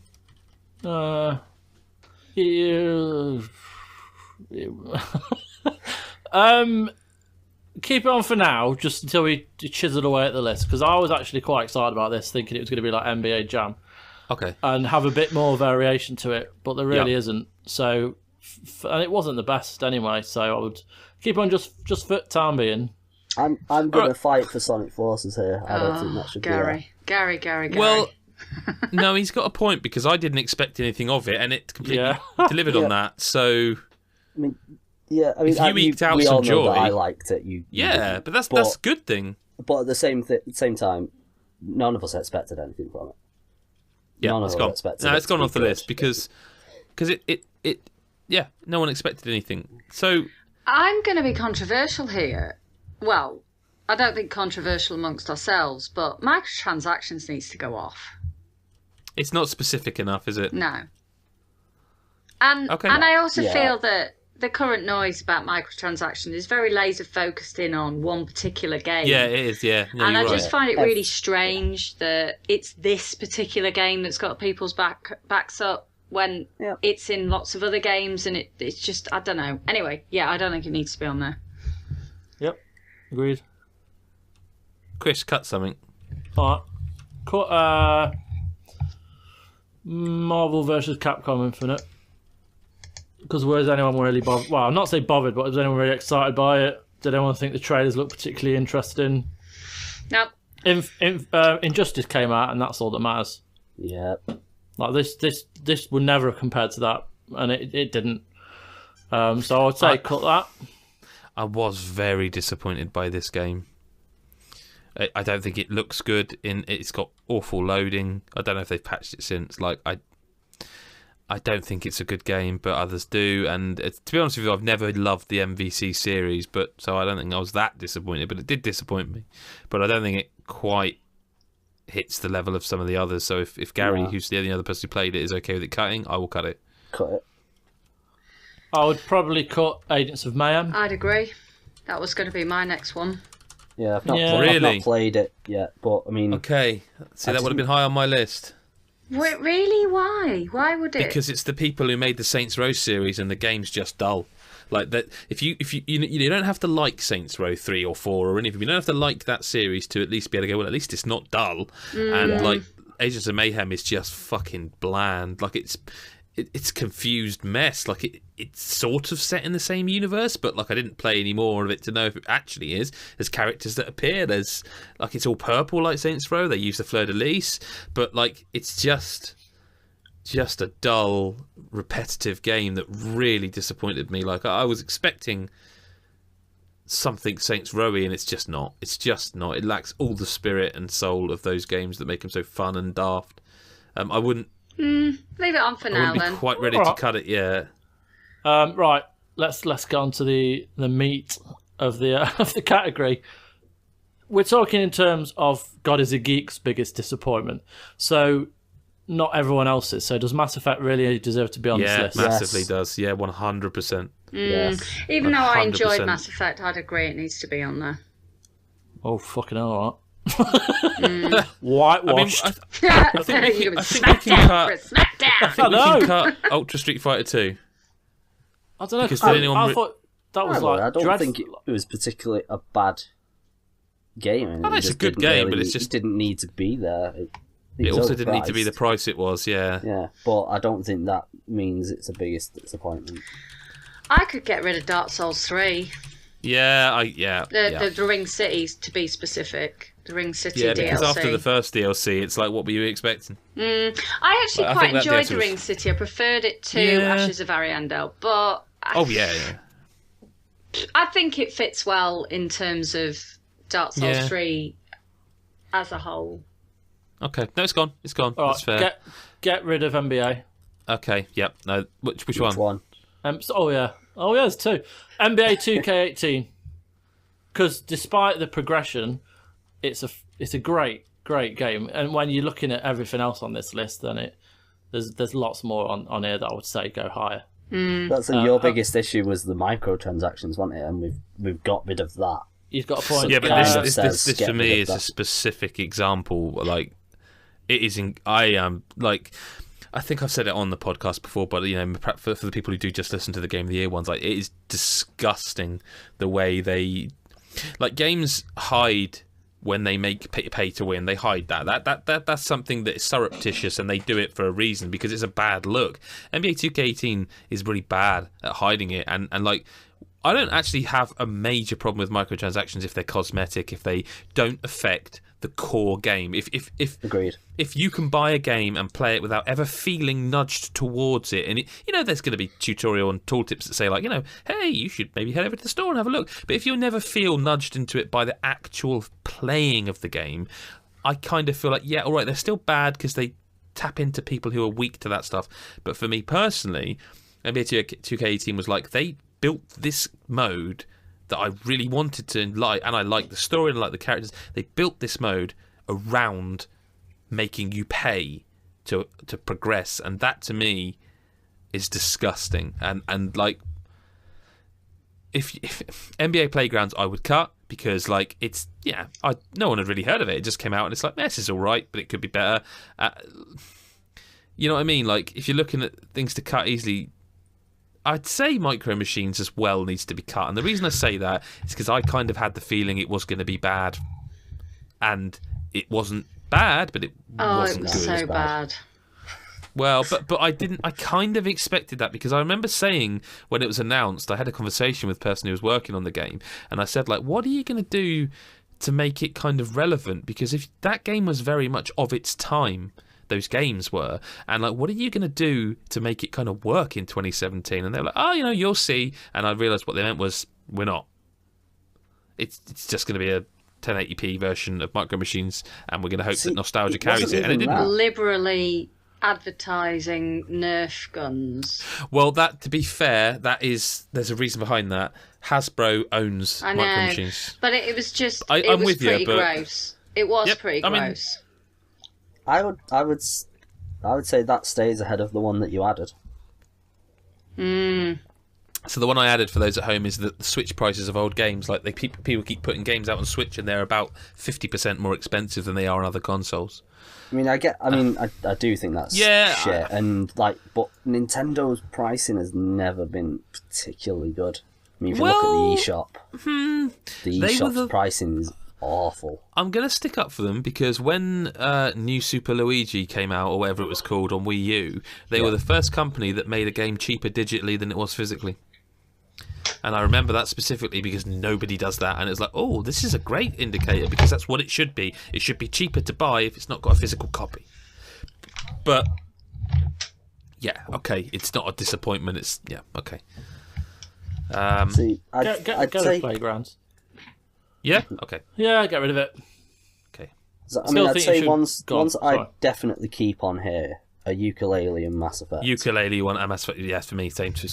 Yeah. I mean, what about Lawbreakers? Lawbreakers, I think, can go, because specifically the sales, because that was a good game. It is a good game. I mean, in fairness, I only played the beta, and I really, really liked it. It strikes me as the kind of game that I would like and play a lot of, and I think it is disappointing that it hasn't sold and that the community is pretty much dead. I understand. Yeah. But is it one of the biggest disappointments? I don't think it is, really. I mean, it was only late this year that Cliffy B said that it was coming to PS4. Originally, it was just a PC game, wasn't it? And it was going to be free to play as well, wasn't it, originally? Yeah, I think he made the decision that it wasn't going to be free to play anymore last year, though. I don't know. Anyway, the timescales are irrelevant, I think. Yeah, I know, I'm with you. I just don't think it... I just... Get rid of it. I don't think it needs to be on here. Anyone issue with that? No. So Okay. like, possibly controversial, but did anybody care about Scalebound? I thought it looked bad. I thought it looked terrible. bad as well. Yeah, I'm disappointed in that it was supposed to be, a big first-party game for the Xbox. Yeah. But So I have a question for you then, Nick. What bad. if we take off Scalebound and Crackdown 3/Xbox launch and replace it with Xbox first-party activity? yeah. Or sorry, Xbox exclusive activity. Yeah. I mean, because I think that has been a massive disappointment. I think they've pulled so much ground back, and they now have the best console in the X. But Crackdown, let's not fuck around here. Crackdown 3 must be in a really bad state for it not to have made it to Xbox One. It must be, and that is really, and it's disappointing to hear them. I think it was Phil, Dad Phil, that came out and said like, we're going to basically go out and buy studios. Because, like, you should have already done that. Like, why aren't you already doing that? Why is the only game that I can actually think of right now, exclusive to Xbox, Cuphead? Why is that the only game I can think of? By the end of this year, though, given the last category, what about Battlegrounds? I know it's on PC, but as a console exclusive. But that's just them going out and throwing enough money, though, isn't it? That's them just... I know they say they're helping out, and of course they are, because they've done that with games like Skate 3. They've made Skate 3 look better on X, and EA didn't do that. Microsoft did. But that is just them throwing money, but they should have already been doing that. No, I do get that. It's just like, is that enough to turn it round, though? Not for me. Because I can already play that game. How popular it is, do you not think it'll sell that much on? Xbox, oh yeah, no, it will. It will sell a horrendous amount of copies, but Sony are so different from Microsoft because Microsoft have weirdly screwed themselves by how good they've been to the audience now. Like, by making Play Anywhere a thing, they've shifted perception that the immediate reaction is, oh, that's so cool. If I buy a game on Xbox, I now get it on PC. Or if I buy a game on PC Windows Store, I get it on Xbox. That perception has now been shifted from, well, why would I buy an Xbox then? Because I can just play it on PC. I can't play Neo, Horizon. I can't play them on PC. They've kind of, by being consumer friendly for that thing, they kind of shafted themselves. Because that audience on PC that are like, I've got my high-end PC, who might have gone, oh yeah, but I wouldn't mind buying a Quantum Break. Don't have to. Or buy Cuphead. Don't have to. They've kind of shafted themselves. Yeah. And in that respect, when you take that into account, there's no way for me that you cannot have a top 5 big disappointment of Xbox's first-party output. Because we've had Forza 7, which is, I think, a good game, but Cuphead, what else? Yeah. Like, that new console's amazing. I just want a thing to play on it that is made by them. Yeah, I want a thing to sing about that. I'd agree. So where does that leave? What haven't we talked about? FIFA on Switch. I think that needs to go. Who cares? I kind of said my part on that in the review. I think it's disappointing. I think it's poor form, and I think it's a bad look for the Switch. I think the biggest game in the world is probably FIFA, and I think it needed to be a better version of that. I really do, and it's not. It's not a good game. It's an okay game. Is it top 5 bad?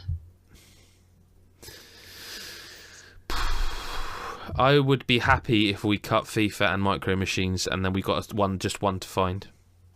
Well, we haven't talked about development studio closures. And I think that's the third one that gets cut because it's too broad. See, I think Agents of Mayhem needs to go, Adam. I mean, if no one else is with me on that, Who then cared about it? Yeah, Nobody cares. I was a big fan of Saints Row, and I didn't really care about it coming out. Okay. To be honest. Chris? Yeah, cut it. Okay.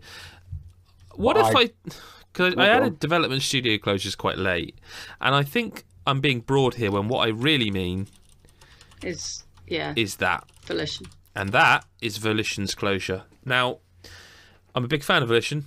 I think their work they did was really great, and I think they got a dog's luck here. They kind of got kicked around, and I even like Dead Space 3. I did like it. Can I just go on?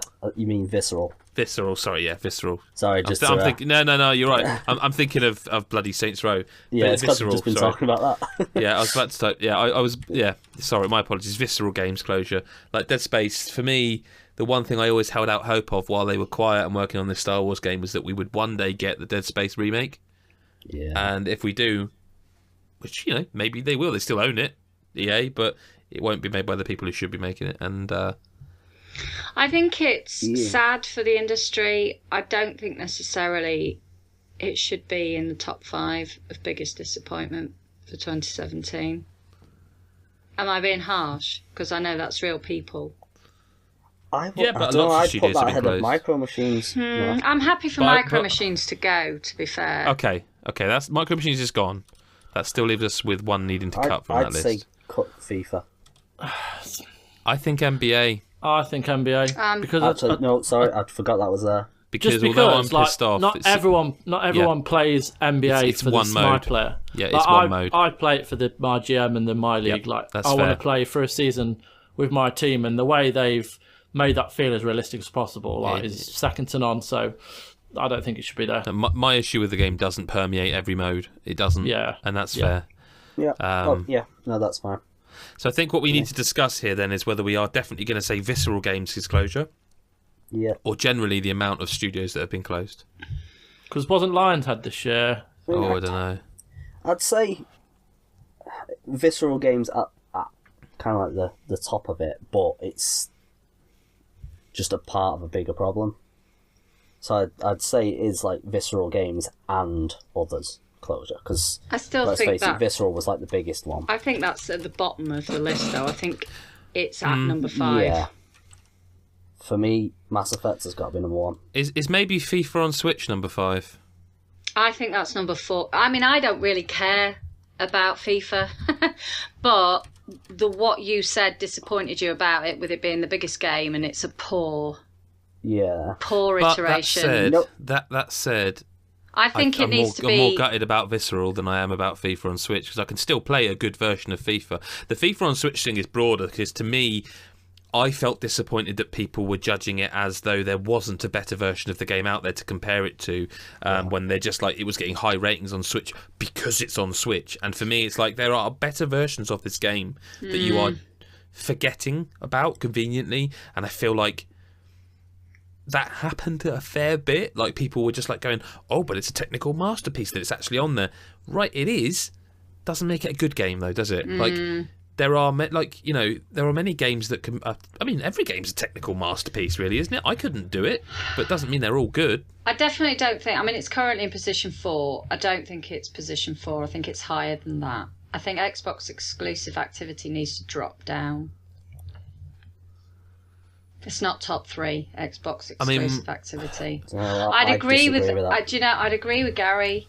I think Mass Effect Andromeda is number 1. As much as I like Mass Effect Andromeda, I expected to be fighting you on this one. No, I'm with you. I loved it in the end. I really enjoyed Mass Effect Andromeda, but, and I've said this many times, it takes a good 12 to 15 hours to get going, and that is a big ask. Ask. And it really does get going after those 12 to 15 hours, and it opens up, and it becomes a really quite wonderful game. I think Chris will agree with me on it. Yeah. I really enjoyed it, and God, the wine's coming through here, and I can't bloody speak. That's all right. We're nearly done. I really enjoyed it, and I'm disappointed that we're unlikely to get a follow-up to it because of the poor sales for it. I mean, that's outrageous. I mean, people would have bought season pass.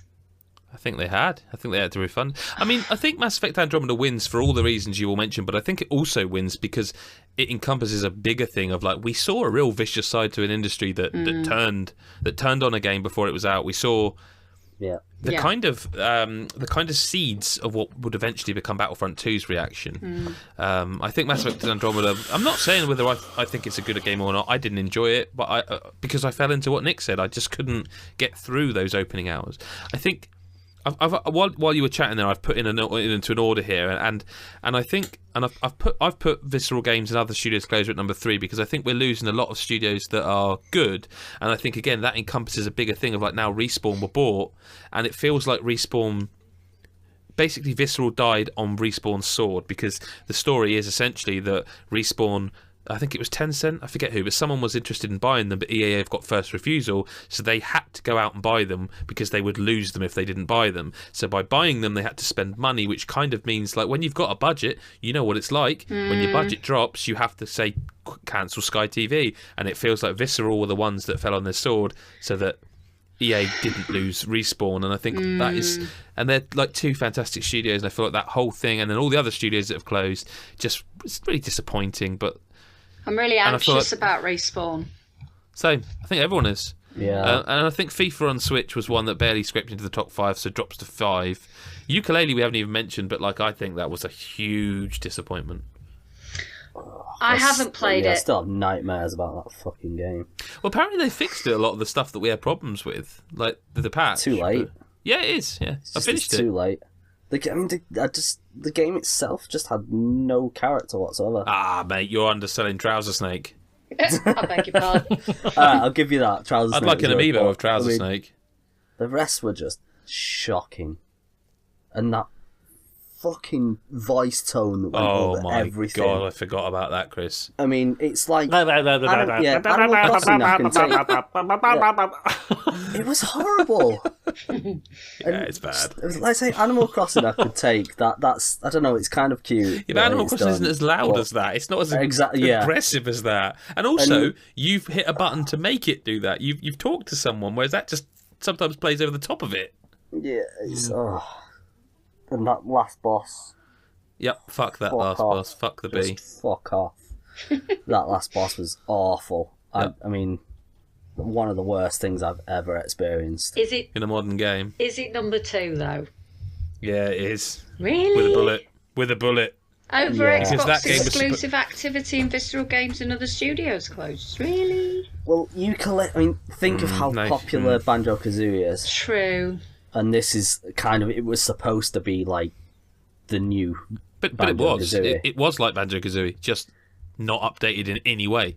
Yeah, it's just yeah, I hated that game. We need Chris's take because he's not had much to say about the biggest disappointment. We need he's his still take on reeling these from 5. Mass Effect Andromeda, aren't you, Chris? I would replace Mass Effect Andromeda with the human race and their Wolfpack reaction to some facial animations that just burnt it out. I don't agree that Mass Effect should be at number 1. I can see why people would say it's number 1. However, Yooka-laylee was just awful pretty much throughout from the start to... Well, I didn't get to the end, thank fuck, so I don't have to review it, which I'm quite glad about. But Cheers, it was just dreadful. I would put Visceral Games... I would probably keep... I would probably just swap 1 and 2, I think. I care quite a lot about Visceral because I was really excited to see what Amy Hennig did with that Star Wars game, and now it's probably not going to happen in the... I don't like the way EA are being with what they came out and said about kind of single-player games, and just there's not as much of a market for them anymore. And for me, that scares me, and I was just really excited to see it. And I think that is quite a disappointment for me personally. I think Xbox exclusivity sits where it should at the moment. FIFA on Switch, there are a lot of high hopes for that. To hopefully, it would be pretty much very similar to what was on consoles in terms of modes and stuff. But there's a lot of kind of what I've seen, a lot of issues with it. But yeah, I kind of agree. Just 1 and 2, I wouldn't necessarily agree with, but I can understand why. I think the consensus... I was just more disappointed. Sorry, I was just more disappointed with the way people were. There's like everyone, not everyone, a lot of people. Someone said they hated it, then everyone else would just back them up, and it was just. But that's kind of what I was saying. Like, I'm talking about the all-encompassing. Like, for me, the game was disappointing. The reaction was disappointing for you. The handling of it was just, like, everything to do with Mass Effect Andromeda 2 basically. No, that's fair. In that case, then yeah, because people were dicks about it. Yeah, especially. After Zelda, like no one can say a bad thing about Zelda. I'm not saying there is a bad thing about Zelda because there isn't, from what I've seen. I get you. But anyone shit on Zelda, and people did. They were vilified, and people called them stupid. They had shit opinions. They don't know what they're talking about, and there was a lot of like pack mentality where they kind of got ganged up upon. Yeah. However, those same people could slag off Mass Effect, and everyone would just kind of join in, and it'd be fine. And yeah, fuck EA, fuck Mass Effect, it's so shit. All this. If you took away the original trilogy and this came out on its own in this kind of time, there would be a much different reaction. I think when Mass Effect came out originally. It was good, but it wasn't. First one, yeah, no, it wasn't. It took the series to show you just how good it was. It was the whole series that kind of made Mass Effect. I agree. I think I kind of disagree with myself, but I get you're wrong, Gary. You are wrong. Gary with the wrong opinions. Yeah. Well. But so are we? The characters in the first game were so much more better than Andromeda's. But it took 3 games for you to fall in love with them all. Oh, I don't agree with that. Sorry. Gareth's right. I mean, Gareth was great. And no, I fell in love with Mass Effect 1's characters. That's why I played 2. But the thing is you only got Gareth and Rex in the. Chuffing. Oh, and Liara. Pretty good, I completely get it with like Ashley and Caden were just they were boring, but I'd still take them over any. I mean, look, Mass Effect Andromeda characters. I can only speak for myself. I just like to fuck in games. Do you know what I'm saying? Like, I just like, you know. And you know, I was disappointed you never got to see any Krogan penis because I could just imagine it being gargantuan. We never got to see that, and we probably never will. So no, never. Well, not for a while. They'll reboot it. There's no way Mass Effect is gone for good. No way. Reboot it as Ass Effect. Oh yeah. And then do it. All about the sex. Chris, I would almost guarantee you, without risking my safe search off, that already exists. Yeah, probably. Yeah. So are we settled? Like, generally, overall, we agree on that. I'm happy. I mean, I didn't play Yooka-laylee. I accept it's a disappointment. I'm not sure that it's number 2. I had high hopes for it. I'm not sure that it's number 2, but if the consensus is that it's number 2, then I'm happy to go with that. Yeah, I mean, I think it is. I think that's where we're at. Yeah. Right, okay. Gaz, you're happy? Chris is happy? Nicola's sort of happy, but she's had a couple of wines, so it doesn't really matter. I've only had one glass of wine, but I thought you had the whole bottle. Goodness me. I'm a cheap date. I'm a cheap date, guys. Just, for future reference. Yep. Well, okay, we'll read all 3 categories back to you, and then we'll say our goodbyes for the day. So, biggest disappointment then. In 5th place is FIFA on Switch. 4th place is Xbox's exclusive activity. 3rd place is Visceral Games and all the other studios closed that we've lost this year. 2nd place is Yooka-laylee, and the biggest disappointment of the year is basically everything to do with Mass Effect Andromeda, from the game itself for some to how it played out in the media to how the reaction was to EA's handling of it, all sorts. We also earlier on had the nicest or the biggest surprise, which in 5th place was the Switch. In 4th place was Assassin's Creed Origins. 3rd place, Horizon Zero Dawn. 2nd place, Wolfenstein 2, The New Order. And the biggest surprise of the year is PUBG. What did I say? The New Order. That bloody cat, I still can't get that. Yes, quite right. The New Order, the new Colossus. And the biggest surprise is PlayerUnknown's Battlegrounds, or PUBG as the cool kids call it. And the first category we did today was Best Re-Release or Remake, which was 5th place, Wipeout Omega Collection. 4th place, Mario Kart 8 Deluxe. 3rd place, Wonder Boy The Dragon Strap. 2nd place, Crash Bandicoot n.sane Trilogy. And the Best Re-Release or Remake is Yakuza Kiwami. That is it for today. We will be returning tomorrow with day 2 of our Game of the Year deliberations. And we will be talking about, just to get you really excited, if you managed to listen to all this before that's out, well done. So we'll be talking tomorrow about best new franchise. We'll be talking about the best story, which is the one, that's the one. And we will also be talking about the best sports game or racing game. So join us tomorrow. I'm really looking forward to that best story discussion. That's going to be a doozy. Chris, thank you very much for your time today. No worries, thank you. Nicola, thanks for being here. You're welcome. And Gary, thanks for being positive. Which you usually are, to be fair. I'm trying to paint this picture of Gary being a miserable bastard, but he's not. Been really he's not surly. But he's really not. I'm just the bad opinions, apparently. Well, I mean, listen, all I want for Christmas is Gary to do, say mad for it in his accent, and I'll be happy. Sorted. Mad for it. Well, sound right. I think we need to relook at biggest disappointment because Yeah. That was. I've not got that thick a Mancunian accent. Mad for it. I'm not Mad a Gallagher. for it, Gary. Mad for it. You're not a Gallagher. See, you knew what I wanted, didn't you? You knew what I wanted. Oh, you're mad for it. That's better. Oh, yeah, there you go. That's what you wanted. Yeah, thank you. Thank you very much. To our American listeners, sorry. Thank you very much again.